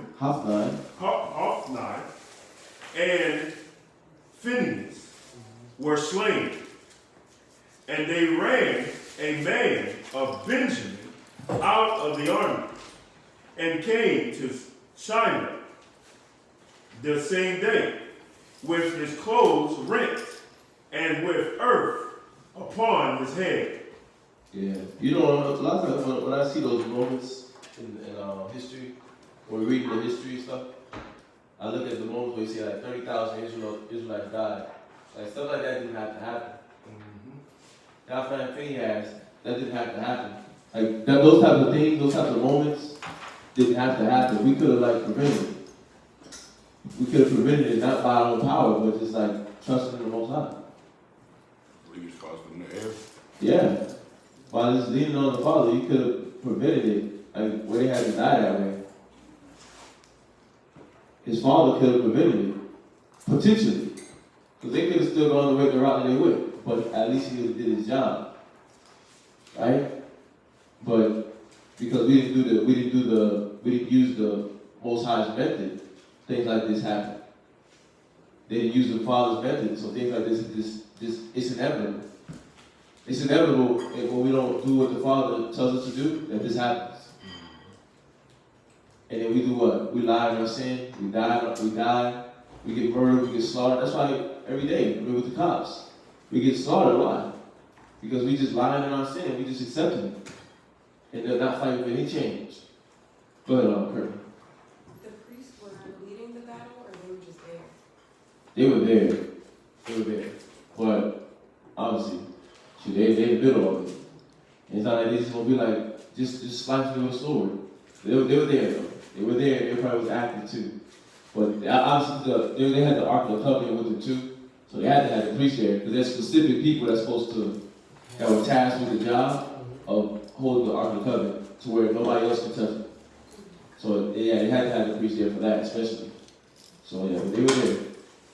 And of course, if somebody came after, they would be slicing and dicing. But go ahead. They do. I mean, they even do that now in the military. You got the chaplain, right? The chaplain, he goes with you in battle. Right. And he has guards that protect him. Yeah. He has guards that protect him, so you come too close to the chaplain, boom, boom, time. Yeah. Yeah. It's actually against the Geneva Convention to take out the chaplain. So I mean, he's actually protected under international law as well. You said it's you break that down again? It's against the law to actually take out the chaplain. Mm-hmm. In a Geneva Convention. So there's like an international law, a recognition on how important the priest or chaplain is to each army. Mm-hmm. And the Geneva Convention is the international law? Geneva Convention? Yeah. That's international law. It's the governing of war, like the rules of engagement, what to do and what not to do, okay. and how to, do certain things. Right. Yeah. How to go to war, how not to. Oh, yeah, I was wondering who's the chaplain in war? Like, who's? The chaplain was the priest. Oh, so no, I'm talking about what he's talking about. No, yeah. You talking about from the history from what we read? Yeah. Oh no, I'm talking about from he said the chaplain would be the guy you gotta protect. I was trying to figure out in that context, like why? Like I didn't really get it. So to modernize what was just said, Hophna and Phineas would be considered chaplains. Yeah. And so they're in the middle of the war, like Kirkland was asking, they would be in the middle of war. Yeah. But today's society, they wouldn't be touched. Back then, the Most High was like, off them dudes. Right. Yeah. But they would still be in battle, and they're not going to let anybody take the Ark of the Covenant, so they would be defending.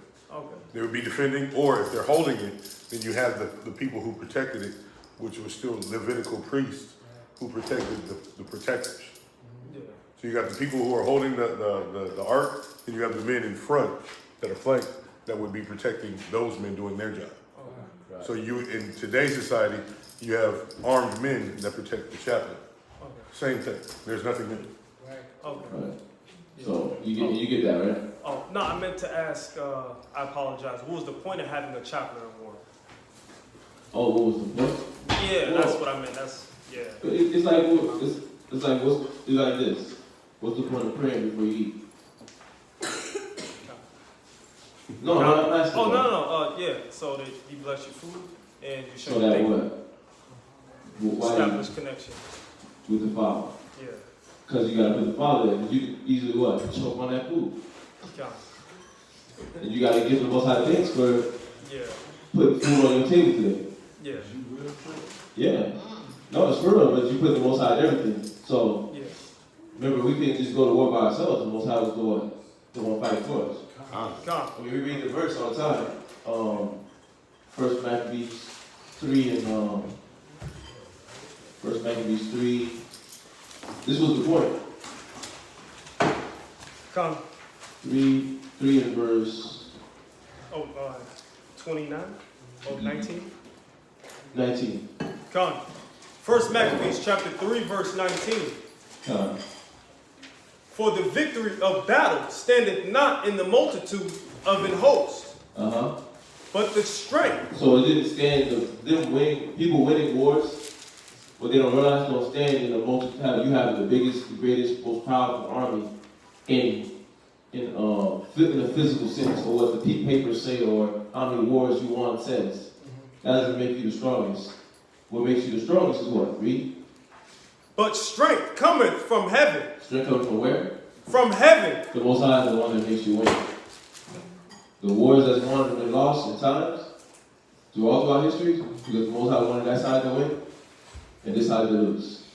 So if you don't have the Most High there, you don't have a man of the Most High there, you just fighting your own battle. And now you're fighting a battle blindly that you may lose. Yeah. Right? And then don't you want the priest in the middle of the war council? Because you want to know what the Most High wants y'all to do? Yeah. So he's got to be there where the battle's at, where the camp, where they set up camp, and then where the battle's at, so that they can know. They got to make a plan on the fly. Right? Yeah. The priest is also there. Just like when you look at our first battle, when Moses, he had to be there, and the condition of that battle of him being there, he had to have his hands raised. His hands were up, we won. They started to come down, we started to get our butt whooped. So what? Okay, I need you. Grab each hand, and hold these hands up so we can continue to fight these men. Right. Yeah. Did that answer your question? Yes, sir. Okay. Is she ready? I was like asking, is that similar to like a coaching sports team? Yeah. No, I would stop you. That's right on point. Okay. That's what I'm saying. That's exactly what that is. It's similar to a coaching a sports team. If you don't got that coach, or a good coach, then the team is going to be like running around like playing street ball. And when you play street ball against people that really know how to play organized basketball, you're going to lose. You're going to lose. So, because you have all these Edomite teams, you have other teams like, where you got a bunch of talented kids. But you go play against that Edomite school in basketball, you lose. Because why? You just lean on your talent, not off the system. Or the head that would get the spearhead of the system that makes you thrive. Which would be a coach in that sense. But in this sense, we're talking about the father. You guys hear that? Okay. It's for chapter 3, verse 21. When he say the Lord revealed himself to Samuel in Shiloh. So I was thinking, I don't know, I thought about when Moses, what it said, he only dealt face to face with Moses. So I wanted like edification on. Are you saying like, what was your thoughts on today? Well, I'm kind of like in the middle, because I know that, I mean, obviously he walked the earth, and he said he revealed himself to, those who seek him. Who? Well, I was thinking about like Yahweh. That's what I was thinking. Oh, okay. But then I was thinking like, maybe this is an angel, but it said it revealed himself. So then my thought was that he endued him with the knowledge and wisdom. So right. I was trying to understand it. That's what I got from it, because he say then deal with no other man face to face with Moses. So the only other way I could take that was that. What you talking about, outside? Yeah. That he only dealt face to face with Moses? Well, I mean, I don't think it was Yahweh. That's how I. No, it definitely wasn't Yahweh. Kind. Yeah, he gonna send the messenger to do it. Kind. But Let me get back to my dog, but I'll go to that. So, yeah, I want to just give you an answer. But we know somebody does. But we know for a fact one from Most High. He ain't gonna come down. Because we can't take his presence. Literally, we can't take his presence. So, he's not gonna melt us. But where were you at? 1 Samuel chapter 4, verse 13. And when he came, lo, Eli sat upon his seat by the wayside, watching. For his heart troubled trembled for the ark of God. And when the man came unto the city and told it, all the city cried out. And when Eli heard the noise of the crying, he said, what meaneth the noise of this triumph? Of this trouble? What meaning? The tumult. tumult. And the men came in hastily and told Eli. Now Eli was 98 years old, and his eyes were dim, that he could not see. And the men said unto Eli, I am he that came out of the army, and I fled today out of the army. And he said, what was there done, my son? What is there done, my son? Mm-hmm. And the messenger answered and said, Israel is fled before the Philistines, and there had been also a great slaughter among the people. And thy 2 sons also, Hophni and Phinehas, are dead. Hophni and Phinehas are dead. And the ark of God is taken. Yeah, and that's what the Most High fulfilled what he told Eli he's going to do. Right. At that moment, he fulfilled his judgment. He's what he say, I'm a God that should not lie. So, that's the judgment. That was the final verdict for Eli. It was too late. It was too late. It should have been early on it. That's what the Most High tries to show us. So if you're saying, what lesson do I get out of learning about this verdict, this judgment? Well, don't be late. And the best way to don't be late is because the Most High comes in the deep of the night. He sends you outside in the deep of the night. Is to basically do what? Don't put off from day to day. Right? Let's do that one. I don't want to do it. Because that's Ecclesiastes.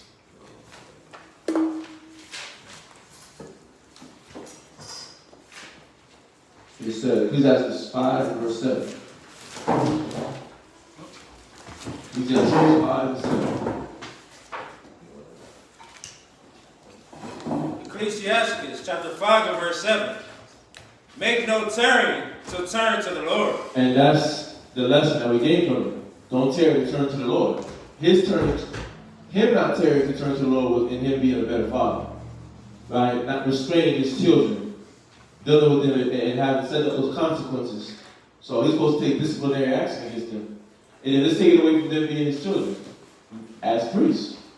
As men of God, right? He's supposed to deal with them even as men of God. Let's say it wasn't his kids. So, but that was the verdict. That's what the Most High wanted him to do. But because he tarried, the Most High is giving us the warning right now. Let's not tarry. The days are evil. The time is short. It's almost time for your house to come back. We don't know when. It could be a couple of years from now. It could be even longer, right? But we know that his time is near. Because it said our salvation is nearer than what we believe. And that was in Paul's time. So how much more closer are we to him? But we don't know. We don't know, so we don't want to assume. But the Most High tells us, don't tarry. Read. And put not off from day to day. So don't put off from day to day on the things that we got to change so we can be better in the eyes of the Most High, so that the Most High can favor us like he did favor Samuel. Because that wasn't just like, oh, Samuel, you're special. He said, no, Deuteronomy 7:6. Thou art holy people unto the Most High God. Right? I have chosen thee to be a special people unto himself. So he chose us all to be special, but Samuel did what? The works. Samuel did the works. When he was taught from you, he didn't stray away from it. Right? And then how do you know he didn't stray away from it? How do you know he internalized it? When he had to check Eli, he dealt with Eli respectfully. Very respectful. So, read. For suddenly shall the wrath of the Lord come forth. So, and Eli's wrath came. The Most High dropped a verdict on him. And he's like, this is your judgment. So we don't want to get caught up like that. We don't want to get caught up like that. This is the other verse that I quoted. 1 Thessalonians 5 and 2. 1 Thessalonians 5 and 2. I'm going to read it real quick and then y'all can just write it down. So it says, 1 Thessalonians 5 verse 2. For yourselves know perfectly that the day of the Lord so cometh as a thief in the night. So if he's coming as a thief in the night, when we put it off from day to day, that's a bad combination. That's like putting lemonade with coffee. Don't make sense. Yeah, certainly don't. But that's dangerous. So that's not played because the Most High will come as a thief in the night. That's it.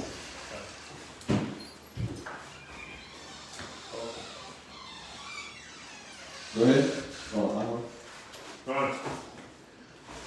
Verse 18.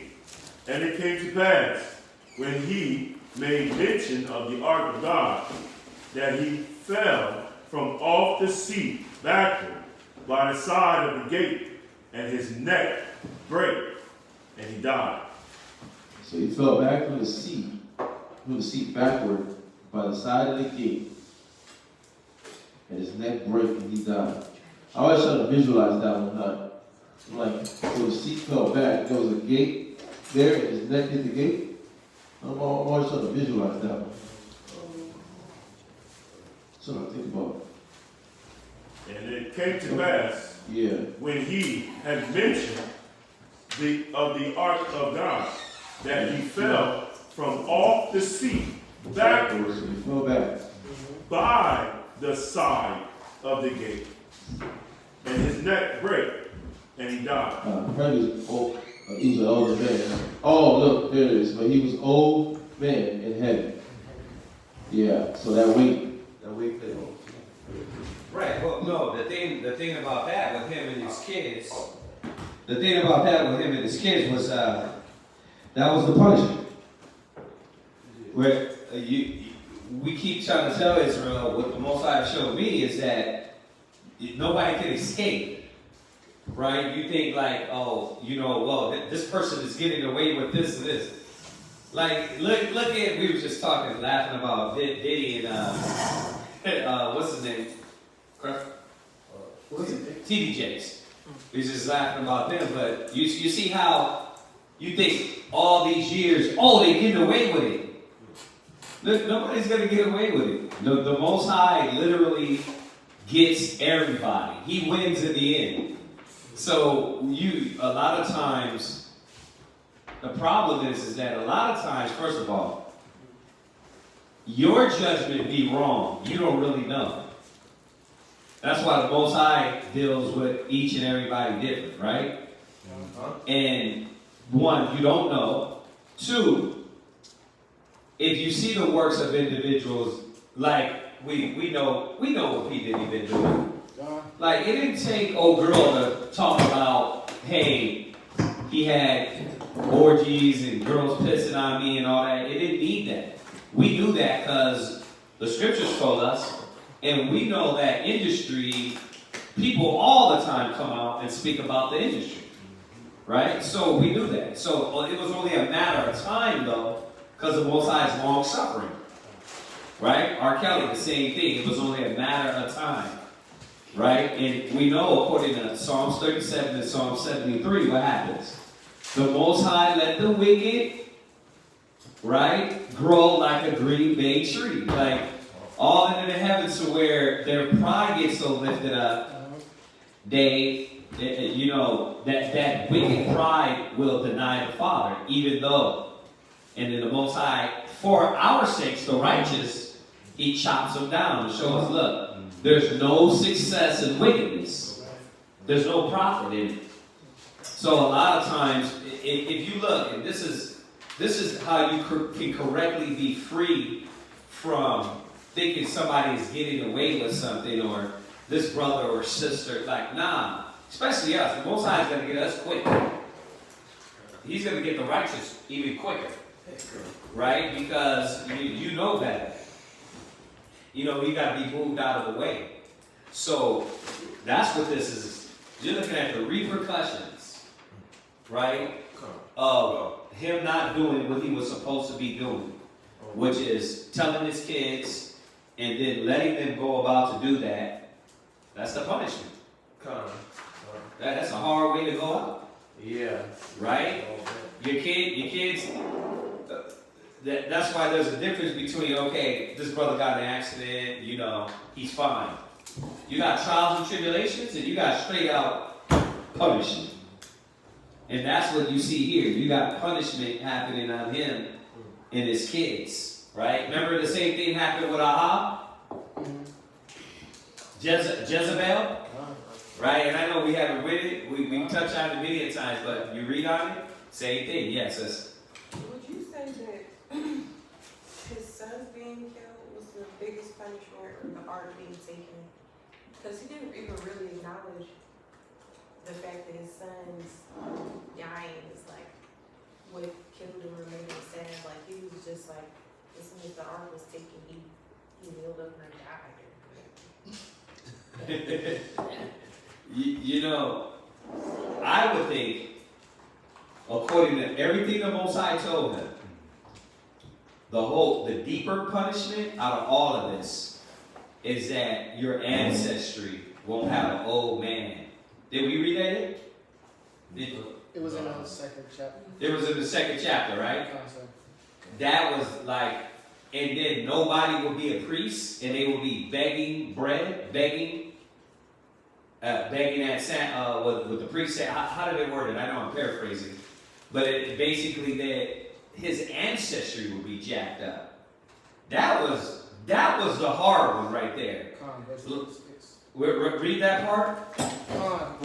1 Samuel chapter 2 and verse 36. And it shall come to pass that everyone that is left in thine house shall come and crouch to him for a piece of silver and morsel of bread. That means that, look, you've been literally moved out of the priesthood, and your food and everything you need, you're gonna have to be begging.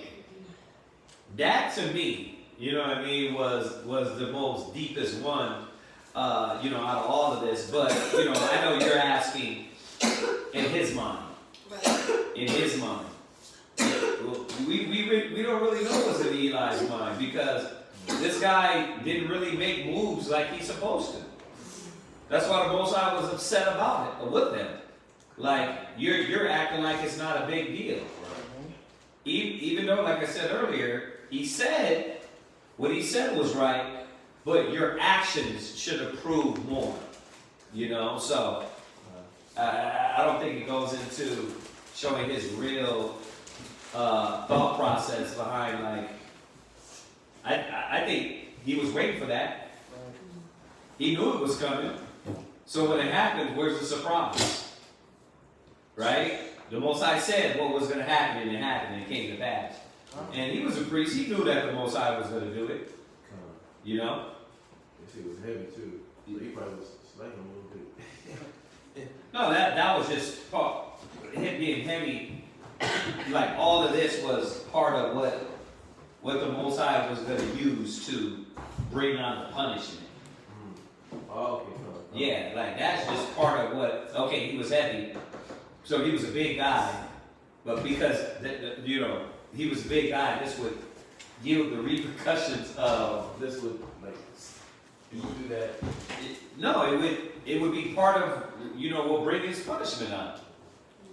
It's like Israel. It's like if you tell them, like, listen, you got to make sure you take care of your body, and then they don't. It's like, okay, you didn't listen. So now part of the repercussion is, like, now your body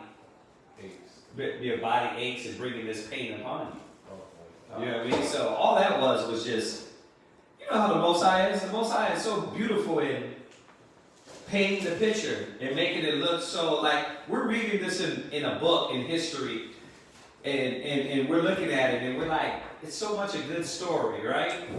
But it is. It's like the perfect story. Like when you ever read the Bible, it's like, there's no way a man could have wrote this. Right. Like the Most High, it's too perfect. Come. You know what I mean? It's too perfect, and look at the dynamics of each individual. It's too detailed, and you start to see, man, the writer was Yahweh. He's the one that's like, you know, okay, you move here, this is gonna happen. You know, and that's what he does, man. You know, I wanted to bring that point out because Israel get caught up, sisters get caught up, your lack of judgment and what you think should happen to somebody, right? I used to do it a lot before. You get upset, like, damn, when you gonna destroy this person? And then you realize that, damn, wait a minute. You look in the mirror and say, okay, wait a minute, that person needs mercy. Right? That person needs long suffering like me. Right? And then you see why the Most High takes a little bit of time. Not a lot, because we live a short time. So the point is this. Stop tripping. When you see somebody doing something, you don't know what the Most High is doing. You know what I mean? Obviously, we see something, we say something among us. But if you think there's an underlining, like, nah, this person's not real. You know how you get that feeling? You're like, nah, this person, there's something wrong with this. It's like, but what are you going to do? You got to let the Most High reveal that individual. And then the Most High will. But sometimes your judgment just be, your evil suspicion be wrong too. So it never happens, right? Like, damn, I misjudged. There was nothing underlying with this individual. They're still doing the work of the Most High. You see what I'm saying? So we can't get caught up into that, man. Let the Most High do His work, and He will do it. Yeah. Is that a hand raise? Yeah. My question is, for when they did the burning of the animals, right, or sacrificing of the animals. Okay.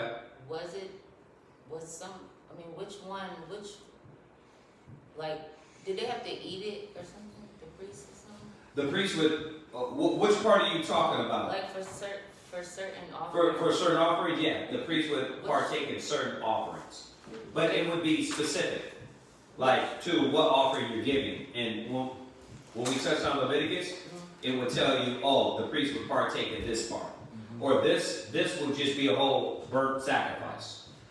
It was certain. Okay. So he couldn't eat it if it was completely burnt, but some of them he did eat, or they did eat. Yeah, some of them they did. Okay.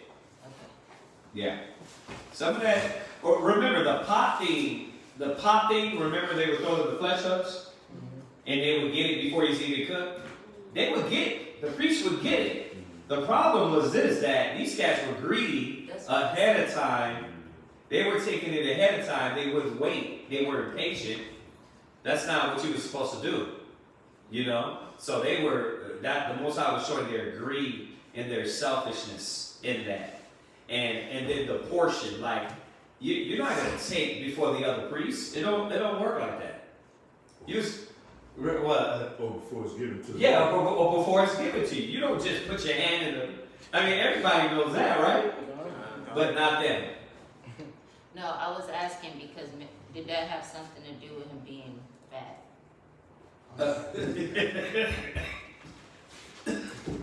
The scriptures don't allude to that. There was big fellas back then too.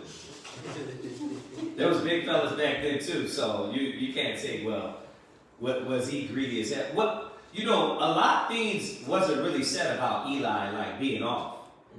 You know what I mean? A lot of things, it was with his kids, right? It says there's a basket. Get that one real quick. Did you pull that one?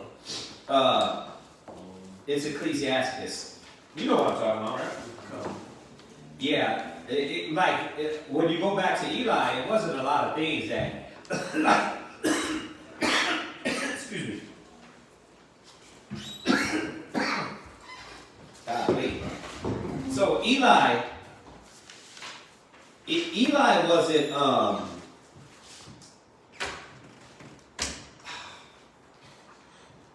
sorry. Eli, nobody said anything about Eli. What's that, sir?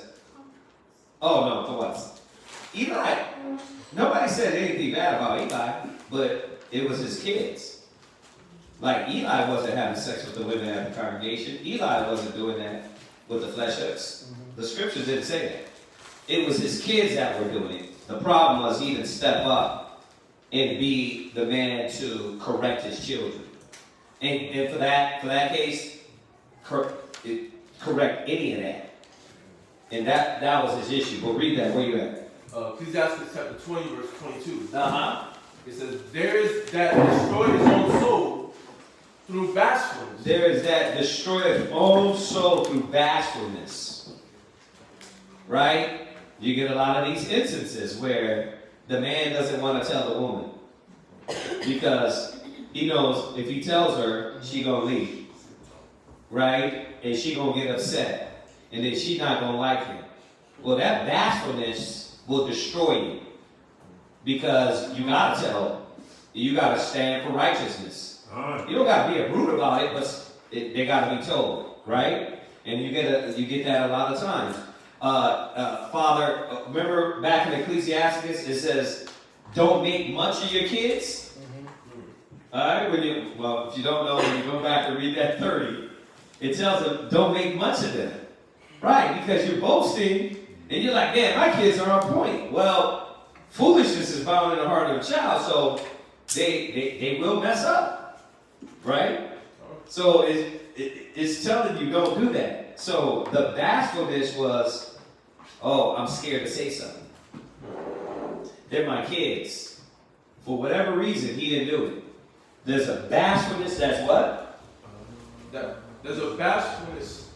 Go ahead. There is that destroy his own soul through bashfulness. See, he destroyed his own soul through bashfulness. Through not standing up and saying what he was supposed to say, and holding his kids accountable.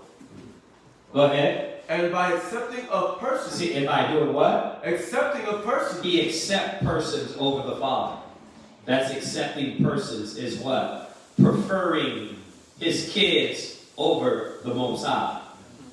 Right? The Most High don't deal with accepting persons. Right? You're supposed to correct them.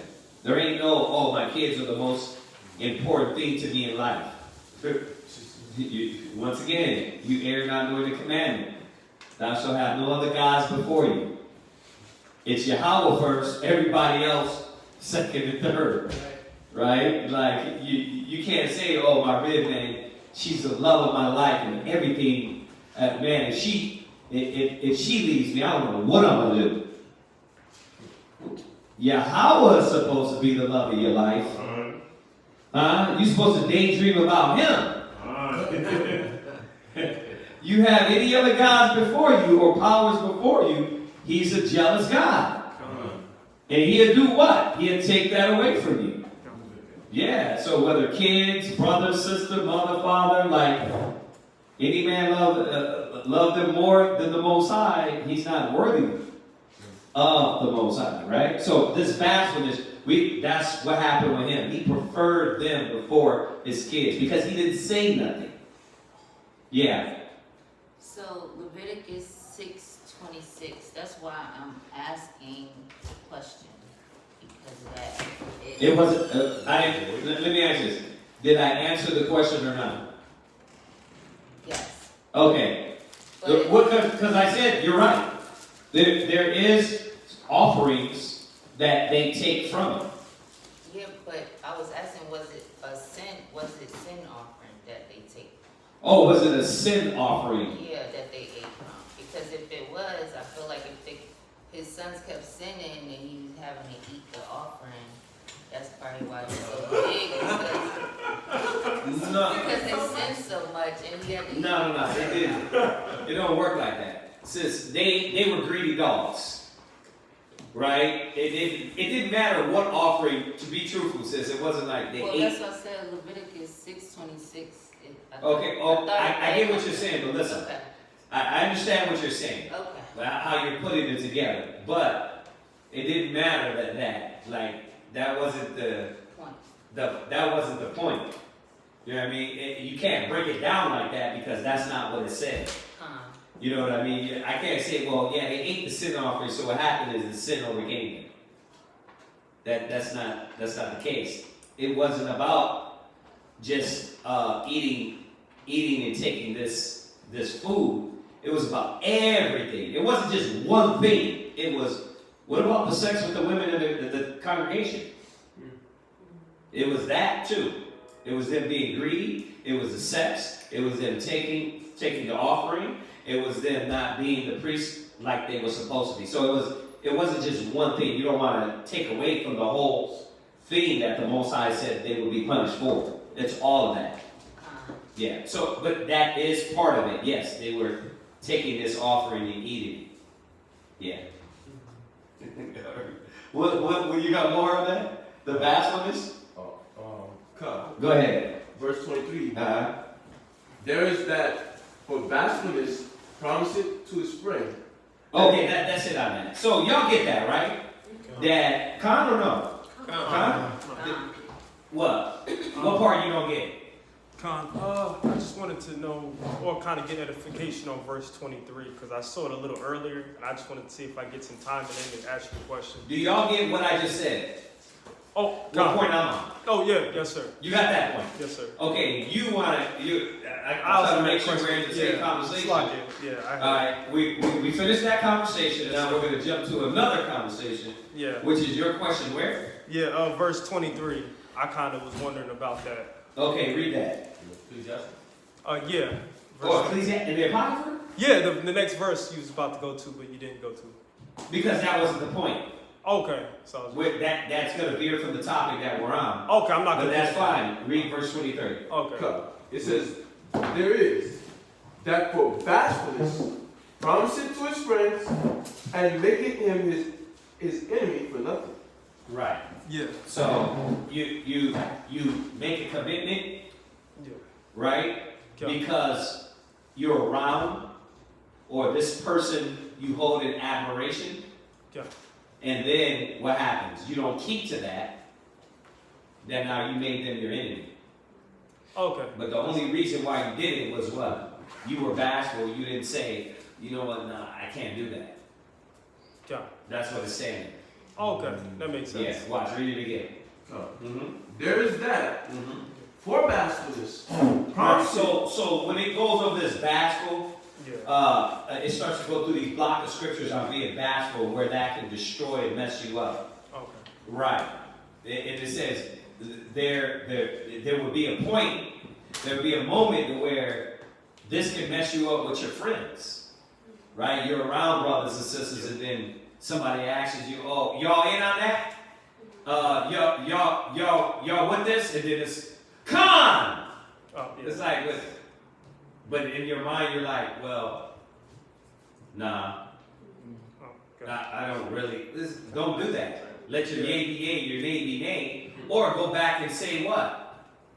Let me think about that. Let me make sure I got all my ducks in a row before I commit to that. Right? And that's the way you're supposed to do it. But in this case, the person, because of the friends or the brothers, they said con and didn't fulfill their con. And then now you create more enemies. Yeah, brother, you said you was going to do that. Why would you say that? Con. You see, that's what it's saying here. Okay. Yeah. Go ahead. And making him his enemy for nothing. See, for nothing. Like, all you had to do was say what? You know what, I don't think I'm going to have that. But you did say it, and then now you spoke rashly. You spoke rashly, and luckily we got the wisdom to know that people speak rashly, right? Okay, please, next time you say con, think about it before you speak on those things, right? Yeah. But in a lot of instances, this will, people with no wisdom, and I'm just speaking, but I'm speaking from people that have understanding. We know that people move and say things sometimes rationally. So you're not going to create an enemy with us, but for some people you might.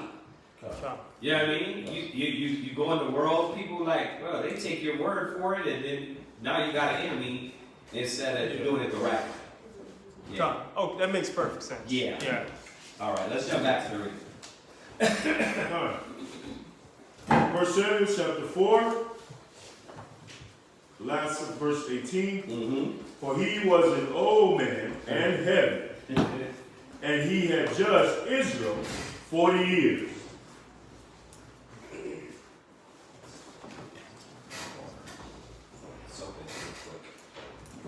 That was it? All right. What reading are you? I am 4. You're 4. Oh, okay. No, I'm 3. You're 3. Okay. All right. Now, you, no. Oh, it'll be one more person. Oh, Devon, come on. Huh? Yeah, go. I mean, you're here. You can go. Okay, that's fine. Okay. Oh, right.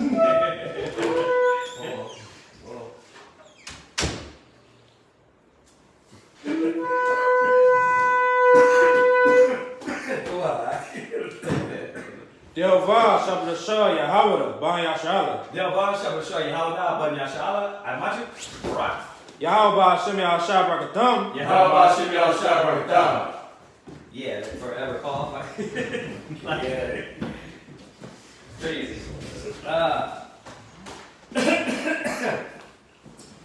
Right, man. Samuel, this whole book of Samuel, man, is beautiful.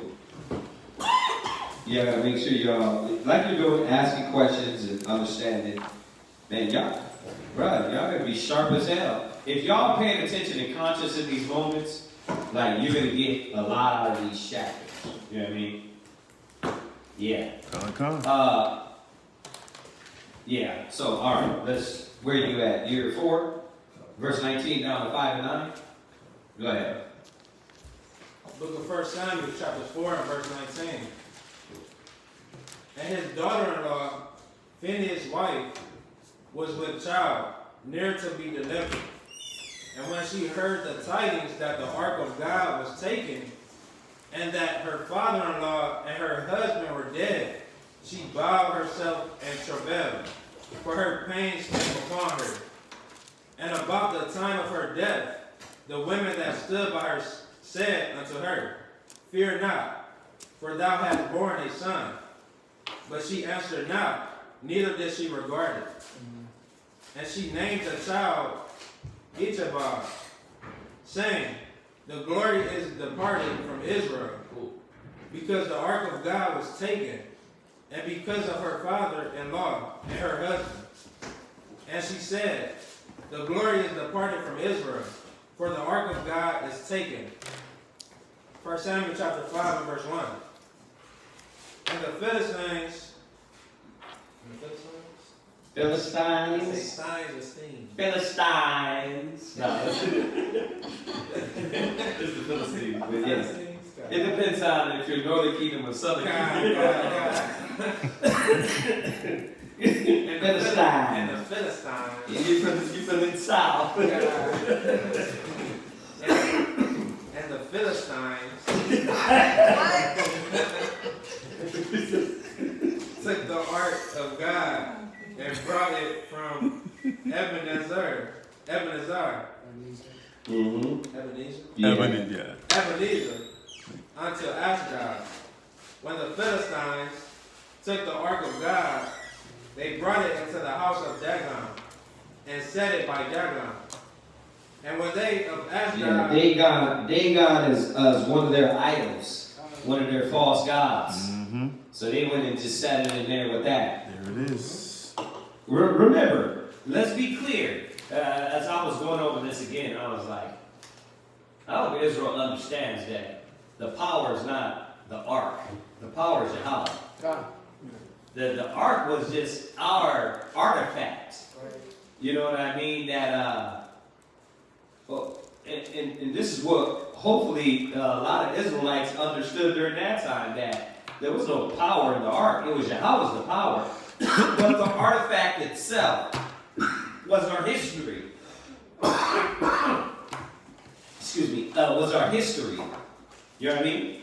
That was, it wasn't, remember, the ark is not an idol to be worshipped. Right. It was just an artifact that held certain artifacts inside of it, right? We all know the artifacts inside of it? Con. Give me one. What you got? I want to give the easy one, but I give the jar of manna. Okay, there you go. A sauce of manna. Manna that the Most High, and yes, the manna was still there, preserved.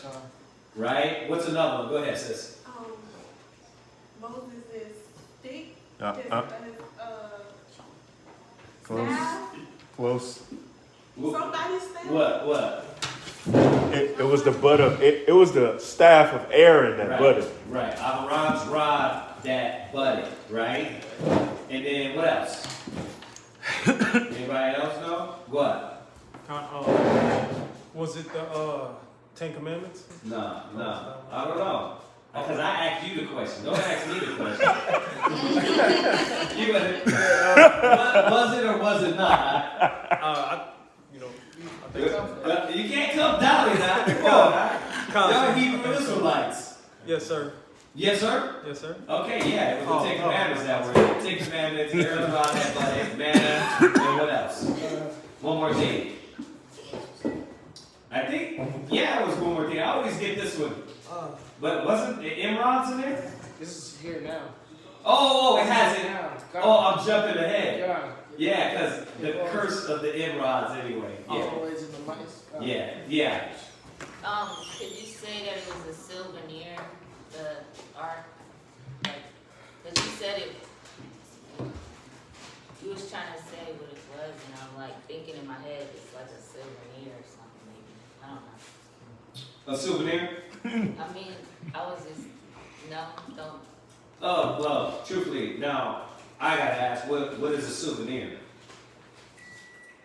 Something that helps, like when you go on vacation.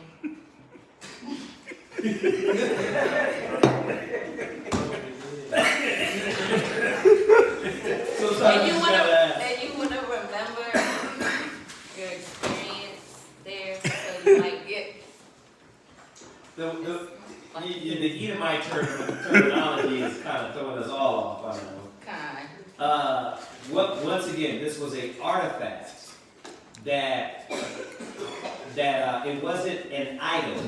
It wasn't the Most High, right? We didn't give this power. The power was that it was ours, and our history was in this, you know. And the Most High didn't want nobody to mess with that, right? He didn't want nobody to mess with that, especially the nations, to trash it and treat it like anything. Yeah. Could you say that each artifact represented or was a representation from Yahweh of how he was going to be Israel's strength, be Israel's life, preservation. Absolutely. Yeah. Yeah, like the workings of the Most High. Remember when he did this? That's in there. You know, remember what he did? But he did so many great things, but these things is what the Most High said, okay, I want you to keep in memory. Yeah. You was going to say something. I was trying to explain what a souvenir was. Just like, never mind. We passed that, Chris. No, that's all. I left it alone. Souvenir, huh? What I got from the souvenir is got everybody. The angle I was hearing was like, all right, it's a good angle, I guess. That, like what she is saying, when we look at our heritage, right, and she compared it to a souvenir, is that you only think about the good or of that trip or that of traveling or whatever. Oh, okay, so that's what a souvenir is. They were on vacation and then you buy something to remind you that everything, you had a good experience. I see where you're going with that, yeah. Yeah, the verbiage is kind of foreign, but yeah. Right? All the things that the Most High used and did for us, you know, is in this souvenir that you can buy at the damn local. Right? They got replicas for sale. I used to go buy all these. Right. Right. To commemorate, right? I mean, you can put it that way, but I think it takes away the validity of what was really with our culture and our artifacts. You know, it's a difference between a souvenir and artifacts. You know, a souvenir, you buy that shit at a local store, right? When you get off the ship. But artifacts, these are treated differently. You know, and that's why I wouldn't use that word necessarily. All right, let's go. Verse 3. Uh-huh. And when they of Ashdod arose early on the morrow, behold, Dagon was fallen upon his face to the earth before the ark of the Lord. Mm-hmm. And they took Dagon and set him in his place again. And when they arose early on the morrow morning. This is a testament to remind us the scripture says the gods of the nations are idols. Mm-hmm. Everything that these other nations deal with, they put it into an image, a concept into an image. We don't believe in images. We don't put our trust in images. See, that's why this is different. And if you don't know that, you will put that same logic on the ark. You can't put it on the ark like that because the ark wasn't Yahweh. We weren't bowing to the ark. You know what I mean? So that's why you see the Most High took away a lot of these things. Because our people were so carnal-minded that probably to a lot of them, that was the Most High. Right? So you can see why the Most High took away all these things. Now you have to what? Face the east. And imagine the Father in the spiritual realm. Right? Yeah. Go ahead. And when they arose early on the morrow morning, behold, Dagon was fallen upon his face to the ground before the ark of the Lord. And the head of Dagon and both the palms of his hands were cut off upon the threshold. Only the stump of Dagon was left to him. Therefore, neither the priests of Dagon nor any that come into Dagon's house tread on the threshold of Dagon and Ashdod unto this day. Verse 6. But the hand of the Lord was heavy upon them of Ashdod, and he destroyed them, and smote them with emerods, even Ashdod and the coast thereof. Well, once again, when you read these stories, if y'all really are meditating on them, and you're looking at this from a spiritual mind, and look at your life. Who moves in your life? See, when you start really tapping into the spirit and seeing that if you know how the Most High moves, you won't say, oh, I did this, or this happened by coincidence, or why is this happening? No. You sit back and you analyze and say, wait a minute, the Most High moves. What it say in Job, and you guys read a little bit earlier in your sleep. The Most High is moving. Mm-hmm. He's moving all the pieces. It's not idols. It's not you. It's not. Now you need to figure out why the Most High is doing it, but you got to give all praise to the Father. And that's what we as Hebrew Israelites coming and serving the Most High do. Period. We're not no longer walking like Gentiles. Like, why this? I'm just living life, and coincidence, this happens. There's no coincidence. Like, the Most High is moving for a reason in your life. Why is it happening? When you walk dumb and blind and act like, oh, I did it, or this happened, or I made me successful, you're not going to really be led by the Spirit at all. And that's what they do in the world, right? That's what we did in the world. We walk blindly. Yeah. It's crazy that you said that, not thinking that things were by chance or coincidence. Like these people, we're getting ready to read it. I don't want to jump, but this is literally how they perceived it. Like, right. Exactly. And I really forgot that part. But you start to look at all these stories and see things, man, like, damn, the Most High is great. Now I understand why it's imperative of us to continually read and study, because you start to see the Most High in everything. It's no longer just, coincidence. And that's what I do. I'm analyzing, well, why is this happening? What did I do? What did I not do? Was I in the spirit with this? Was I out of the spirit with this? Was I pleasing the Most High with this? Or I didn't give praise to the Most High in this? And then your life is geared towards the Most High, as opposed to acting like a damn heathen. Waking up and I make my success, I do this, I do that. Yeah, you do that, but you can have Yahweh doing it. See, it's the difference between when you do it, you see all the bad decisions and choices. But if you got the Most High in your life and He's helping you move in the wisdom and moving those feet with wisdom, then the Most High can be doing these things, and you won't have so many problems and issues. Right? And that's where the white man has got us. That's where America has got us. To not trust in the Father, to not think of the Father, to not meditate on the Father, to not muse on the Father, and to put it all on you. You're God, or this is God, right? And we fail. We have no success in putting the Most High behind us. It worked for them. I just looked at it today. I'm like, Esau win the lotto like nothing. It'd be the most strangest 150,000. I'm like, this is Esau's time. This is their kingdom, right?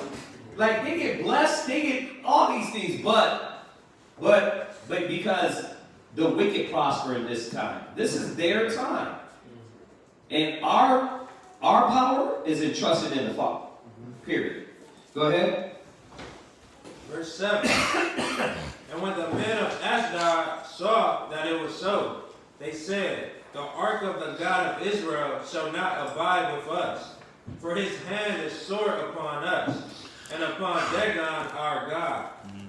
They sent therefore and gathered all the lords of the Philistines unto them, and said, what shall we do with the ark of the God of Israel? And they answered, let the ark of the God of Israel be carried about unto God. And they carried the ark of the God of Israel about thither. You're going to read to verse 9, yeah. And it was so, that after they had carried it about, the hand of the Lord was against the city with a very great destruction. And he smote the men of the city, both small and great, and they had emeralds in their secret parts. So what is it? I was going to say, what is it? Emerald. Go ahead, look it up. Webster 1828. Emeralds. Piles of Pus? Slocky is. Yeah. Hemorrhoids. Yeah, hemorrhoids. They're like hemorrhoids. Yeah. But imagine that on your rod, bro. You uncover your secret parts. Yeah, I guess that's like, okay, so we're thinking of hemorrhoids on your butt. Right. You know what I mean, when you use the bathroom. But, bro, this sounds more like, man, herpes or like a severe case of herpes. It said rod. Yeah, when you got pus on your rod, bruh, that must have hurt. So everybody got that. Crazy. So I think their definition is kind of not defining it to the extent that these men had it on them. Right? So that's what the emeralds were. All right. Who's coming up?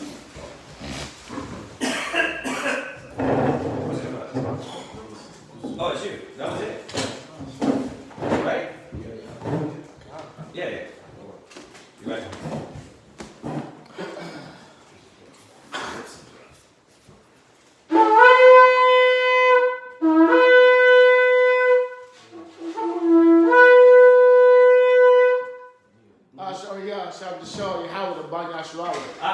Bahashem Shah Yehovah Ben Yashala Amati. Right. Yahweh Bahashem Yahshua Barakatah. Yahweh Bahashem Yahshua Barakatah. That sounds like a Universal Studios movie. That's all the warfare. I was like, wait, where's my popcorn?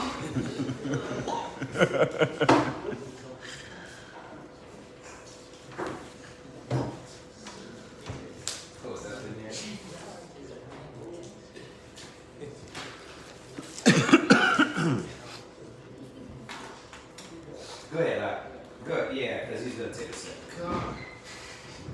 1 Samuel chapter 5 and verse 10. Therefore, they sent the ark of the Most High to Ekron. And it came to pass, as the ark of God came to Ekron, that the Ekronites cried out, saying, they have brought about the ark of God of Israel. It's like they have brought about the ark of the God of Israel to us, to slay us and our people. So they sent and gathered together all the lords of the Philistines and said, send away the ark of the God of Israel, and let it go again to its own place, that it slay us not and our people. For there was a deadly destruction throughout all the city. The hand of God was very heavy there, and the men that died not were smitten with the hemorrhoids, and the cry of the city went up to heaven. 1 Samuel chapter 6 and verse 1. And the ark of the Lord was in the city, the country of the Philistines 7 months. And the Philistines called for the priests and the diviners, saying, what shall we do to the ark of the Lord? Tell us wherewith we shall send it to its place. And they said, if ye send away the ark of the God of Israel, send it not empty, but in any wise return him a trespass offering. Then ye shall be healed, and it shall be known to you why his hand is not removed from you. Then said they, what shall be the trespass offering which we shall return to him? They answered 5 golden emerods and 5 golden mites, according to the number of the lords of the Philistines. For one plague was on you all. That mockery, right? You're going to give them gold to emulate the emerods. He's mocking them. But, and on your lords. Wherefore ye shall make images of your emerald. yeah. Well, that's what it is. Like, when you look at herpes or you look at hemorrhoids, it is like a little tumor. That's why it says that. Yeah, because it's a flare-up. Yeah, it's a flare-up. It's an it's overgrown. What's the word, y'all? Like when you think of cancer, it's like overgrown cells. Yeah, overgrown cells that grow. So when you think of herpes, when you think of hemorrhoids, that's what it is. It's like a tumor. You said it was like a pain that swells. Yeah. Oh, that's bad. Hell yeah, bro. Anywhere around you, y'all already know. Anywhere around that part, bro, you're in pain. You can't have sex. You can't. And if that don't go away, that's sensitive the whole time. Yeah, you shut down, bro. You shut down a whole nation like that. Why do you think they did it to Gad? They throw in the disease in the clothes and all that. The same thing. It will shut down the whole nation. Yeah. And it's a psychological thing too. Oh. Yeah. Oh, hell yeah. You get hit with the package. That quarter pounder of cheese, brother. Yeah, mess with your mind. You're like, damn, I can't have sex no more. Like, it hurts. Yeah, it's a whole psychological thing. Go ahead. Verse 5. Wherefore ye shall make images of your emeralds, and images of your mites that mar the land, that ye shall give glory unto the God of Israel. Peradventure he will lighten his hand from off you, and from off your gods, and from off your land. Wherefore then do ye harden your hearts, as the Egyptians and Pharaoh hardened their hearts. When he had wrought wonderfully among them, did they not let the people go, and they departed? Verse 7. Now therefore, make a new cart, and take 2 milch kine, of which there have come no yoke, and tie the kine to the cart, and bring their calves home from them. And take the ark of the Lord, and lay it upon the cart, and put the jewels of gold, which ye returned him for a trespass offering, and a coffer by the side thereof, and send it away, that it may go. And see if it goeth up by the way of its own coast to Beth-Shemesh. Then he hath done us this great evil. But if not, then we shall know that it is not his hand that smote us, if it was a chance that happened to us. See, they always try to act like, oh wow, this is just a coincidence. You never know, this could happen to anybody. That's how the Gentiles think, and they put that mind in us. And when we get hit, when we get corrected, it's like, oh well, that could have happened to anybody. Nah, this is happening for a reason, man. You know, you don't just fall back and break your dang neck. What does man do? Right? How many men go to war and are not eaten by dogs or something like that's not something that just happens, right? The Most High puts this punishment, and are you realizing the punishment? Let's bring it to us, right? Your rib out of order, your kids out of order, family out of order, weird things are happening to you in your life. Why? See? So we can't think like the nations, man. We got to know, wait, the Most High is talking to me. You know, Israel, we do that. You want to be in tune with the Father. You know, I know Jesus. He's in my heart. Well, why you don't realize his ass whooping you getting? Why you don't realize that he's punishing you? You know, you're so in tune with him, but because they don't want to come to reality of why these things are happening, they're in denial. What you got? Oh, that was it's just talking about how their nations like a stumbling block to the souls of men. Right. Yeah. Yeah. Go ahead. Yeah. That's. Oh, right. Wisdom of Solomon, chapter 14, verse 11. Come. Wisdom of Solomon, chapter 14, verse 11. Therefore, even upon the idols of the Gentiles shall there be a visitation. Yeah, the Most High is going to deal with them because, the gods of the nations are nothing. And all it teaches murder, rape, rob, literally murder, rape, and robbery. Right? Teach you how to destroy yourself. As we read. Because in the creature of God, they are become an abomination. Yeah, we become an abomination. And those gods are an abomination. Because why? What are they doing? Teaching people how to defile themselves. One guy talking about being created through spitting his semen to another man's mouth. That's the Egyptians. And then you got you got these people binding their foot together. Like we were talking about the other day in class. The foot binding and all these different things, throwing babies out to 50 feet. You was there Tuesday, right? In class? This is Friday? Tuesday. This is Tuesday. Really? Tuesday. Yeah, No, Indians, they throw babies from if they're just sick, they throw the babies from 50 feet high. What, Hindus? Yeah, they'll throw them from 50 feet high out of a building because they're sick or they're to death, and that's their method of healing. Now they just do it for tradition. Now they do it for tradition. but that's what makes them abominable for the Most High. That's illiterate. That's base. Read. And stumbling blocks. But that's what it does to us.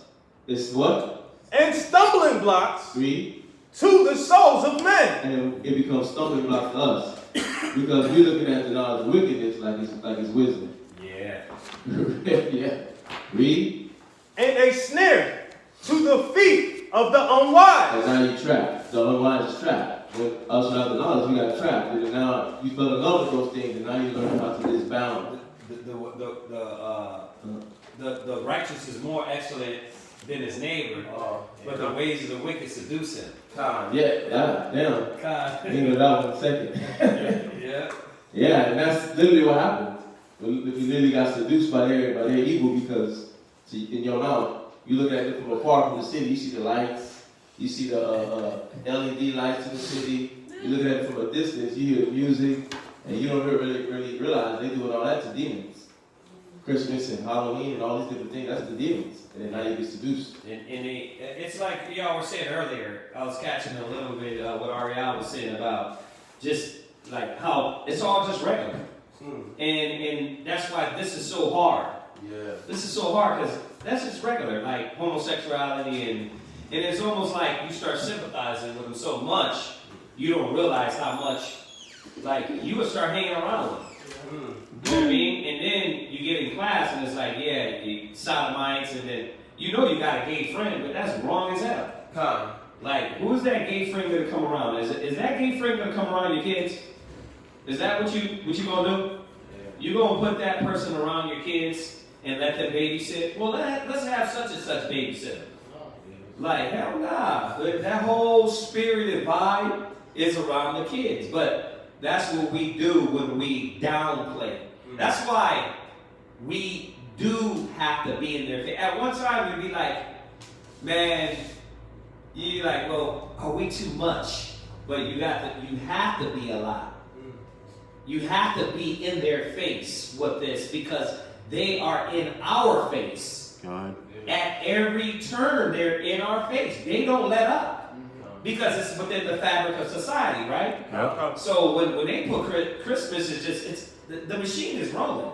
It's rolling in your YouTube, damn everything. It's like my son is on one channel video, and the next you know it goes right into.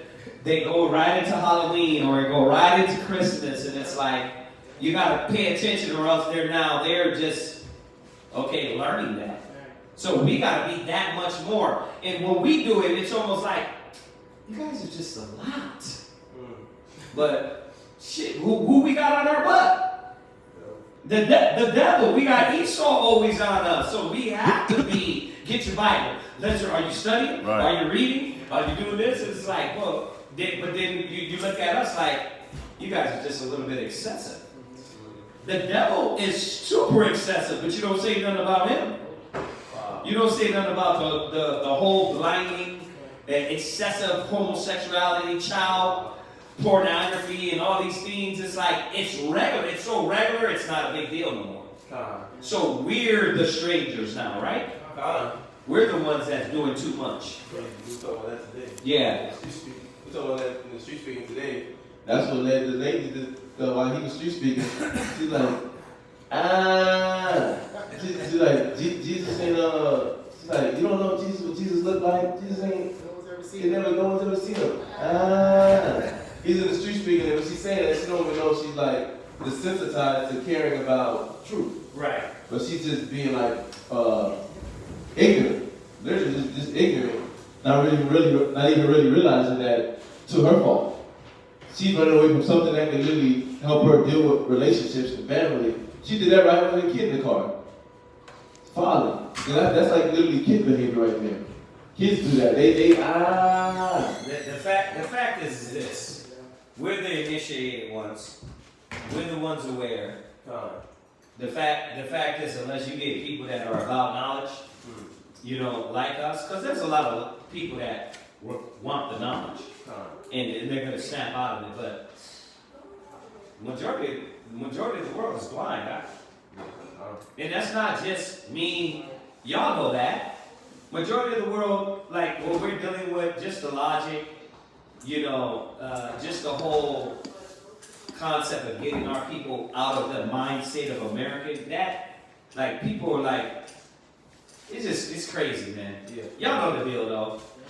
You know y'all know what I'm talking about, but it's just so excessive that we gotta be excessive. We gotta be in their face, and don't be ashamed of it. Don't be bashful. Be respectful, be honorable, show your light. But we gotta be in their face too. Like, don't let that's why I tell my kids, don't let nobody shame you because of the truth. Right. Shit, bro, if you was a faggot or transvestite, they wouldn't shame you. So don't let them shame you because of the knowledge, you know? It was crazy. That was what you were saying about the babysitting, the homosexual. There was a video on the internet. There was this Judah, his sister, his wife had a gay brother, or it's a little boy, probably like 9, but he had eyelashes and braids like a girl and red lipstick. But she was trying to get him to babysit, and then he was like, "Oh, get him out of my house." I mean, he was kind of, he's a good boy, but he was like, "Get him out of my house, you can't watch my boy." "Oh, why you want, no, hey, come over here. Come over here." He's getting the boy, come over here. But he's like literally trying to keep the boy away, but then the sister's like, he can watch him, leave him. But she's enabling that behavior while the husband is like, no, and trying to get him away from the boy because that's gonna, if he knows that's gonna influence his child. So it's like it's destructive, but like you're saying, as they try to push it, you gotta kind of knock it because it's like that Jeremiah, where it's like adamant, maybe place a slate, maybe an adamant stone. Yeah. Because like even there was like another old lady today, I just remembered it. I was talking about it's funny you said the exact same thing I said in the street speaking. They worship the creature more than the creator. Yeah. And then the old lady in the car like nodding her head like I'm saying something bad. I'm not even saying nothing rude. I'm not speaking out of turn or like all being boisterous. I was just like saying regular stuff, but I was just being honest. And then she's like, and then she put her window up. She looked like this. She put her window up, and then you see the ramp and the little husband. I'm like, but this is the truth though. But nobody wants to hear the truth. Nah. It ain't the truth. It ain't the truth to them. Like they love the lie. And that's what you gotta realize is that a lot of our people, it said among our people are found wicked men. This is wicked as hell. They don't want to hear this. It's gonna be strange. You know, once again, we're not telling nobody to partake in drugs, orgies. We're not telling nobody to go kill nobody. We're not telling nobody to go beat nobody down. We're not doing none of that. All of our stance is in a moralities, right? That a high standard. They don't love that. Yeah. They're loose, man. They loose. What you got? You got something else? Oh. All right, let's jump back.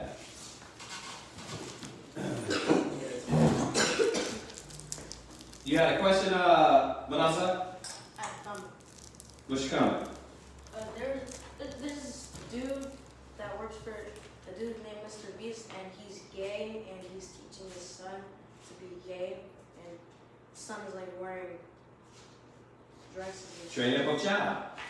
And that's what you're going to see on the internet. You're going to see them training. There's no wrong way. There's nothing wrong with it, but you're training them up to do what you want them to do. Why is it different when we train our children up to do what we want them to do? You see, you're demonized for pushing this. But when they do it, it's what? It's okay. See, it's backward logic. They call good evil and evil good. Go ahead. God. 1 Samuel chapter 6 and verse 10. Mm-hmm. And the men did so, and took 2 milch kine, and tied them to the cart, and shut up their calves at home. That was it? All right. You're down to 7-2. Yes, ma'am. I'm confused about whether or not this is like, are they just trying to be mocking, or is this a deliberate attempt at redemption? No, that pain that's on them, they're trying to figure out how to stop the pain. So this is an attempt to really stop it, you know, and they're giving the process. If you want this to stop, this is what you're going to do. So, you know, obviously the Most High, when you deal with the nations, I think the only thing that they were trying to do is stop the pain. So the pain is real. Okay. And they know it comes from the Most High. So it's like, okay, well, if you want this to stop, these are the steps that are going to stop. Right? It sounds like it's a joke, like golden hemorrhoids. It was real, though. It wasn't a joke, you being a man having hemorrhoids on your penis. So I guarantee you that joking or whatever their mind was, they wanted the pain to stop. So they're like, let's go through the steps. You know, I think what we're doing is trying to look deep in their mind. You're trying to figure out their thought process behind it.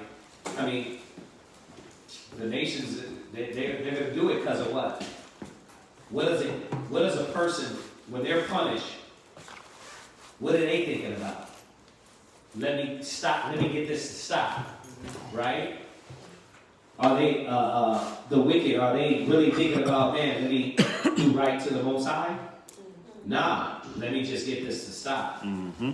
You know what I mean? You know the deal. Oh, Lord, help me out of this. If you help me out of this, I'll never do it again. And then you go right back and be the same person, right? So, Wow. I can definitely say that about them. They ain't taking the Most High serious.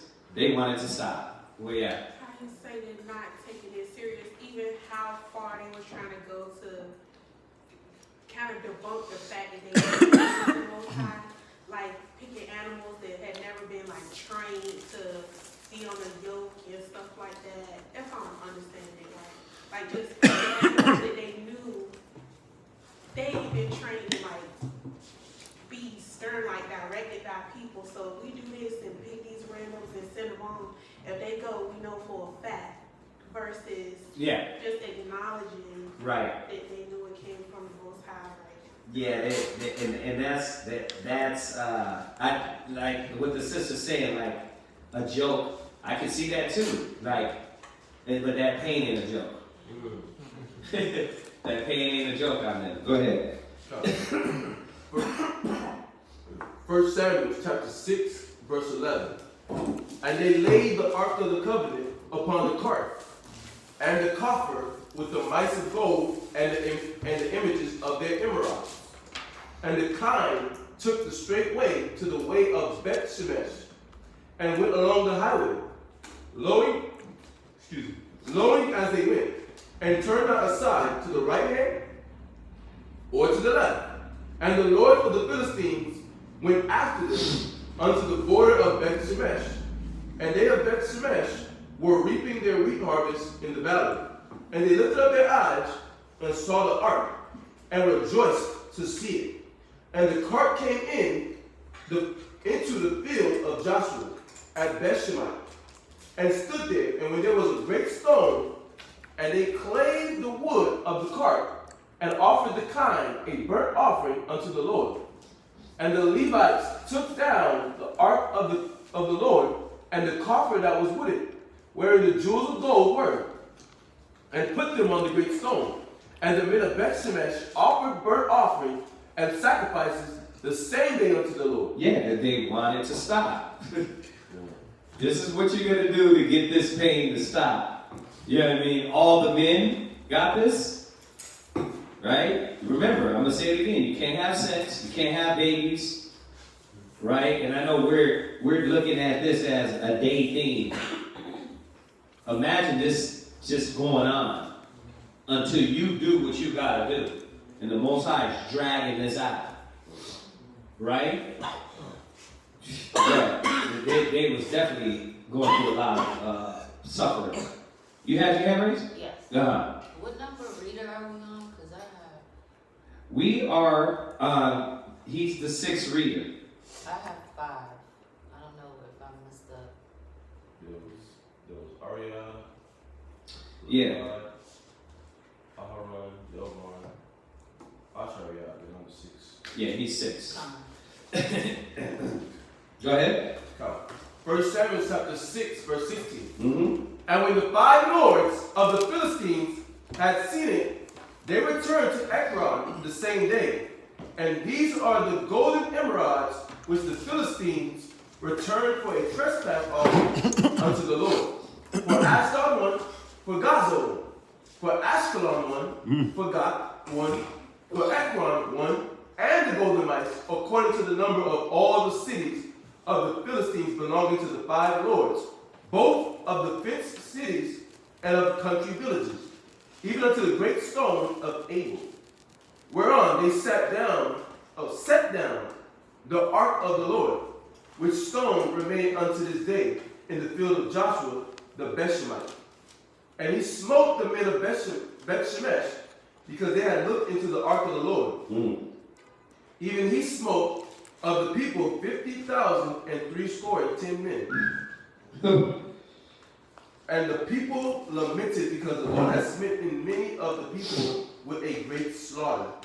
And the men of Beth Shemesh said, who is able to stand before this holy Lord, Yahweh? And to whom shall we go up from us? Shall he go up from us?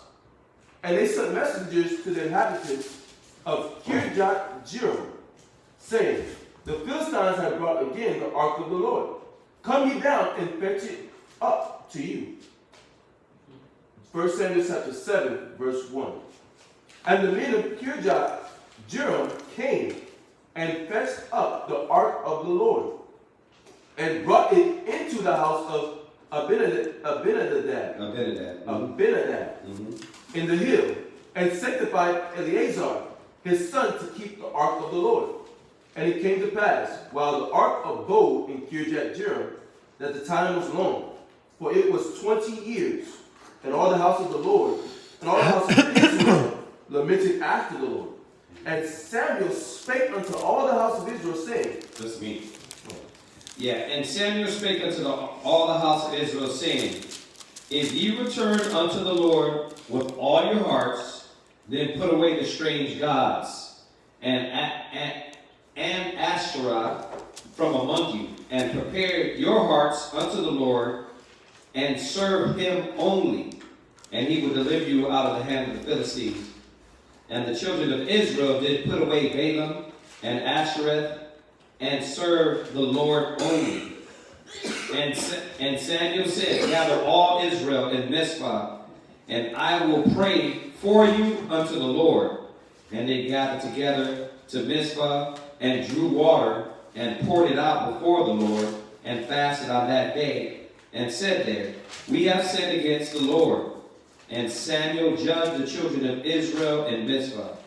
And when the Philistines heard that the children of Israel were gathered together in Mizpah, the lords of the Philistines went up against Israel. And when the children of Israel heard it, they were afraid of the Philistines. And the children of Israel said unto Samuel, cease not to cry unto the Lord our power for us, that he will save us out of the hand of the Philistines.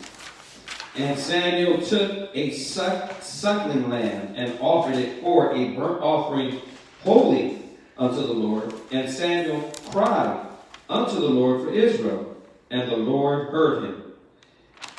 And as Samuel was offering up the burnt offering, the Philistines drew near to battle against Israel, but the Lord thundered with a great thunder on that day upon the Philistines, and discomfited them, and they were smitten before the Lord. And the men of Israel went out of Mizpah and pursued the Philistines, and smote them until they came unto Bethkar. Then Samuel took a stone and set it between Mizpah and Shin, and came and called the name of it, Ebenezer, saying, hitherto hath the Lord helped us.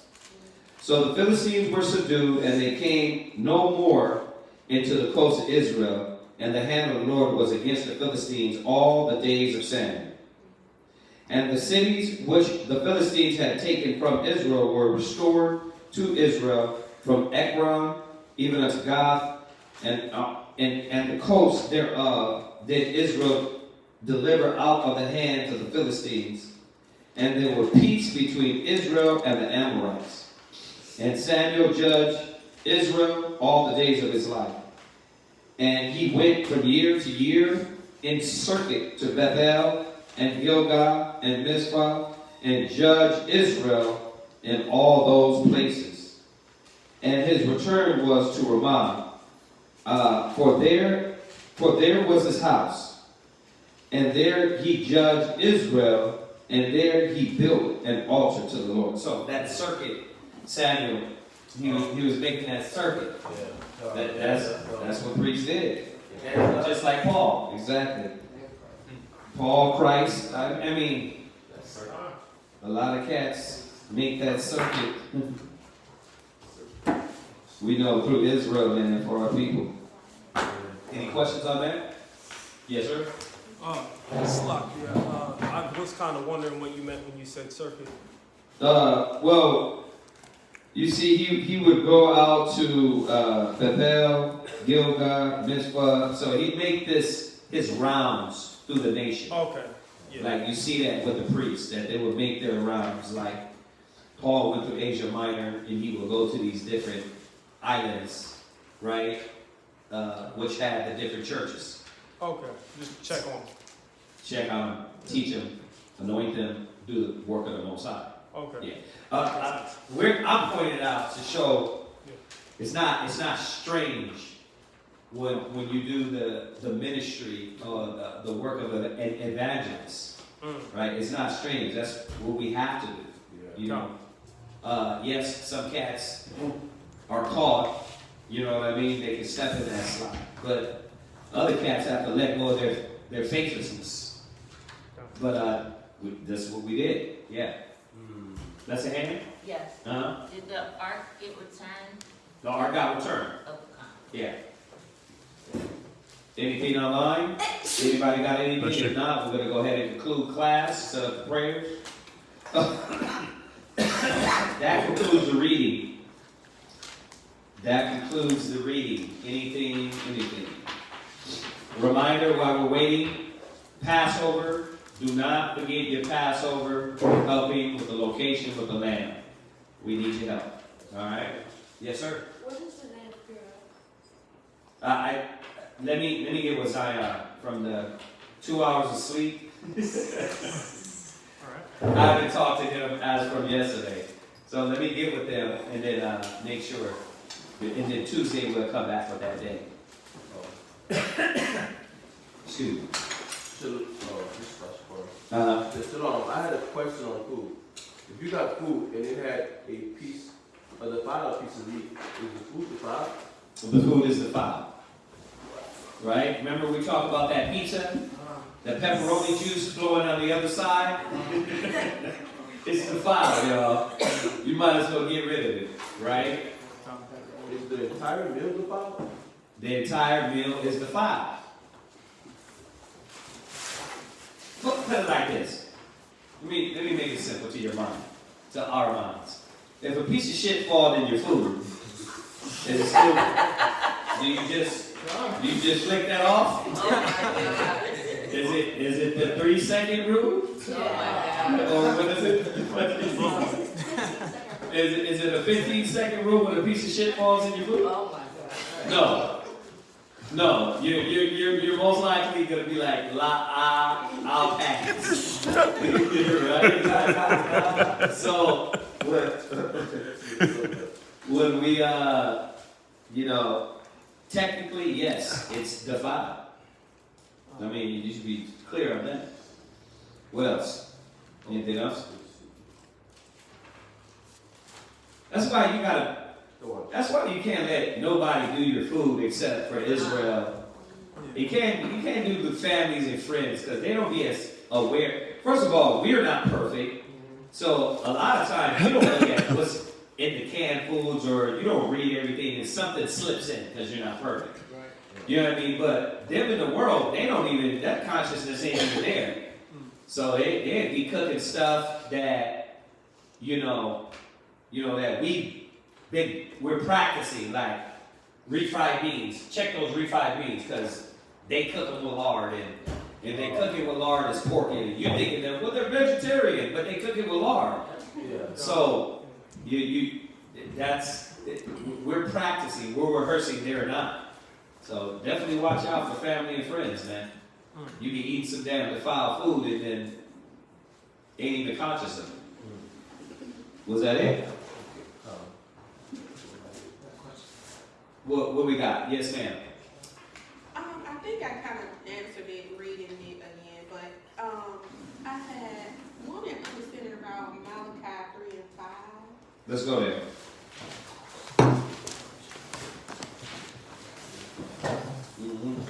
You and Malachi, you study it. Those are all brand books, man. But the good ones, though, secrets of it. Go ahead. Malachi chapter 3, verse 5. And I will come near to you to judgment, and I will be swift witness against the sorcerers, and against the adulterers, and against false swearers, and against those that oppress the hirelings in his wages, the widow. Right. So, this is, what part? Because this is kind of like direct. Yeah, I didn't, okay, I had to read it in like pause with the comma, where it says, and I'll be a judge, against those that oppress the hurling. But then it started listing, hirelings, they started listing all the things that are being oppressed. So I didn't read it like I read it straight through at first. Right, so remember this is... But my question initially was, why would he judge the widow and the fatherless? But I didn't pick up on until I read it just now. Maybe I'm right. That he was listing all the things that were being oppressed. Right. There you go. Perfect. You got it. Yeah. Okay. Yeah, you got it. You answered your own question. There you go. All right, what else? That's it. Is that it? Nobody else? Okay. Rise face east. It happens sometime. I said it happens sometime.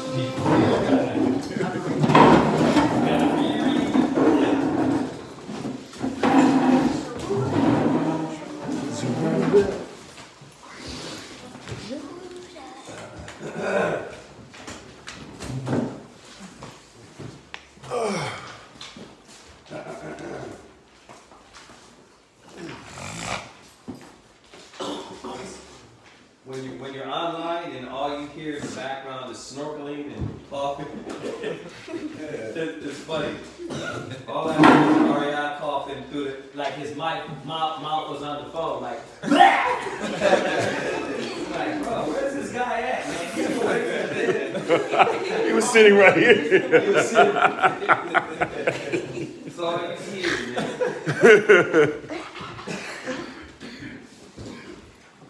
Barakatah Yahweh. Barakatah Yahweh. Barakatah Yahweh Shah. Barakatah Yahweh Shah. Kawani Yahweh. Kawani Yahweh. Kawani Yahweh Shah. Kawani Yahweh Shah. For the Sabbath. For the Sabbath. This day. This day. This rest. This rest. This peace. This peace. Kawani Yahweh. Kawani Yahweh. We ask of you. We ask of you. To continually.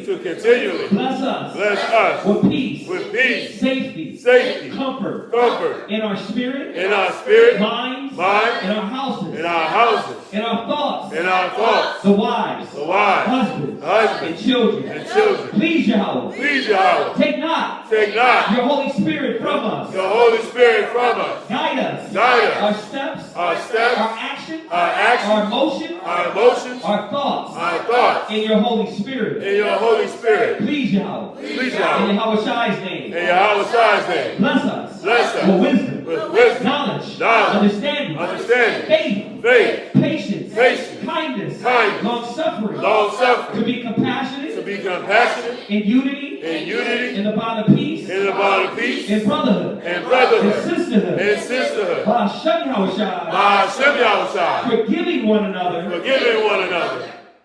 And looking past. And looking past. Our shortcomings. Our shortcomings. By Hashem Yahweh Shai. By Hashem Yahweh Shai. Strengthen us. Strengthen us. To be examples. To be examples. And leaders. And leaders. Please Yahweh. Please Yahweh. Come quickly. Come quickly. Come quickly. Come quickly. And deliver. And deliver. Your nation. Your nation. Your servants. Your servants. Raise up prophets. Raise up prophets. Raise up teachers. Raise up teachers. Raise up women. Raise up women. That have been in your name. That have been in our name. Please. Please. Reward them. Reward them. That wait for you, Yahweh. That wait for you, Yahweh. And let thy prophets. And let thy prophets. Be found faithful. Be found faithful. We ask. We ask. In Yahweh Shai's name. In Yahweh Shai's name. To hear our prayers. To hear our prayers. Hear our cries. Hear our cries. By Hashem Yahweh Shai. By Hashem Yahweh Shai. Barakatah Yahweh. Barakatah Yahweh. By Hashem Yahweh Shai. By Hashem Yahweh Shai. Nahawa'ah. Nahawa'ah. Nathalanawa. Nitayanawa. Ha'tawara. Ha'tawara. This is blessed are you, Yahweh, in the name of Yahweh Shai, that gives to us the law. Barakatah Yahweh. Barakatah Yahweh. Ba'ashem Yahweh Shai. Ba'ashem Yahweh Shai. Lahawa'ah. Letayanawa. Award. Lara'ah. Blessed are you, Yahweh, in the name of Yahweh Shai, that gives to us the light to see. Barakatah Yahweh. Barakatah Yahweh. Ba'ashem Yahweh Shai. Ba'ashem Yahweh Shai. Lahawa'ah. Letayanawa. La'yah. Korah. La Korah. Ha'ayin. This is blessed are you, Yahweh, in the name of Yahweh Shai, that gives us the ram's horn to call the people. Barakatah Yahweh. Barakatah Yahweh. Ba'ashem Yahweh Shai. Ba'ashem Yahweh Shai. Lahawa'ah. Letayanawa. Shaman. Zayah. Lamashah. Yasha'Allah. This is blessed are you, Yahweh, in the name of Yahweh Shai, that gives to us the olive oil to anoint Israel. And as always, we anoint after class. This is Psalms 92. It is a good thing. It is a good thing to give thanks. Unto Yahweh. And to sing praises. Unto His name. O Most High. To show forth. Thy loving kindness. In the morning. And thy faithfulness. Every night. Upon an instrument of 10 strings. Upon the psaltery. Upon the harp.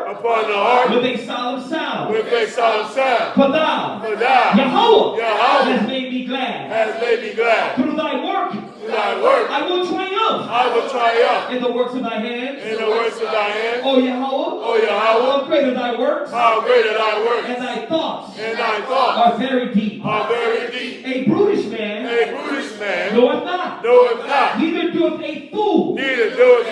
Understand this. When the wicked spring up as grass. And when all the workers of iniquity do flourish.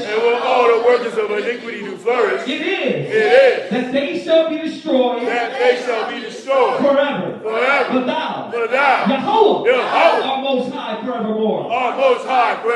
For lo, thine enemies. O Yahweh. For lo, thy enemies shall perish. All the workers of iniquity. Shall be scattered. But our horn. Shall thou exalt. Like the horn of a unicorn. We shall be anointed. With fresh oil. My eye also. Shall see my desire. Of my enemies. And my ears shall hear my desire. Of the wicked that rise up against us. The righteous shall flourish like the palm tree. He shall grow like the cedar in Lebanon. Those that be planted in the house of Yahweh Shai. Shall flourish. In the courts of the Most High. They shall bring forth fruit in old age. They shall be fat. And flourishing. To show that Yahweh is upright. He is my rock. And there is no unrighteousness in him. That 13th verse says, those that be planted in the house of the Lord. We know the Lord is speaking of Yahweh. See how it's written, it shows you. It's Yahweh Shai. Those that be planted in the house of the Lord shall flourish in the courts of our God. So we know we got to be planted with Yahweh Shai. He's the Lord, right? And it says to be with the Most High. So just showing you, yes, when that word Lord is there, that's talking about Yahweh Shai, right? And then in context, you would know if it's referring to the Most High, right? All right. This is Psalms 133.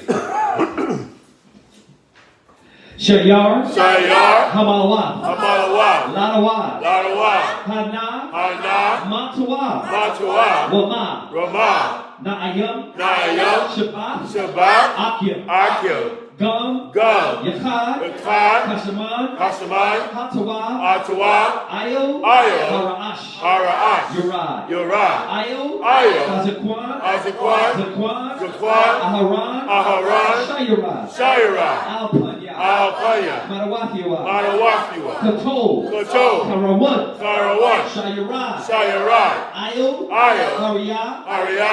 Tazayawan. Tazayawan. Kaya. Kaya. Sham. Sham. Tazawa. Tazawa. Yahweh. Yahweh. Ah. Habaraka. Abaraka. Kayayam. Kayayam. Ai. Haywalam. Haywalam. Aman. Aman. This is Psalms 133.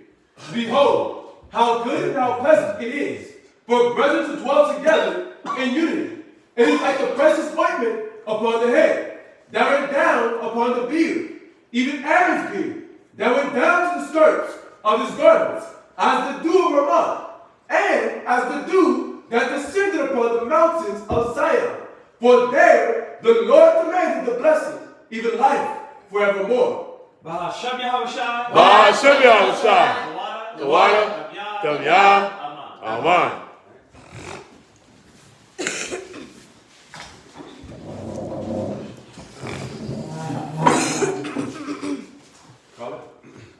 Aku, Imadu, Barak, Bahashem Yahushai. Brakatah. Kumasa, Kumasa. Kumasa, Kumasa. Kumasa, Kumasa.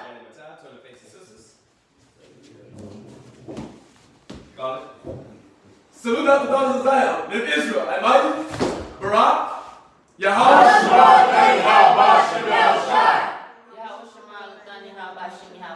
Yeah, dismiss. Say shalom to everybody online. Shalom, shalom. Barakatah Yahweh Shabbat Shai. Shabbat Shalom, y'all. How you doing? No, but you You should just press the X. What's that? Go ahead, sir. Press the X. There we go.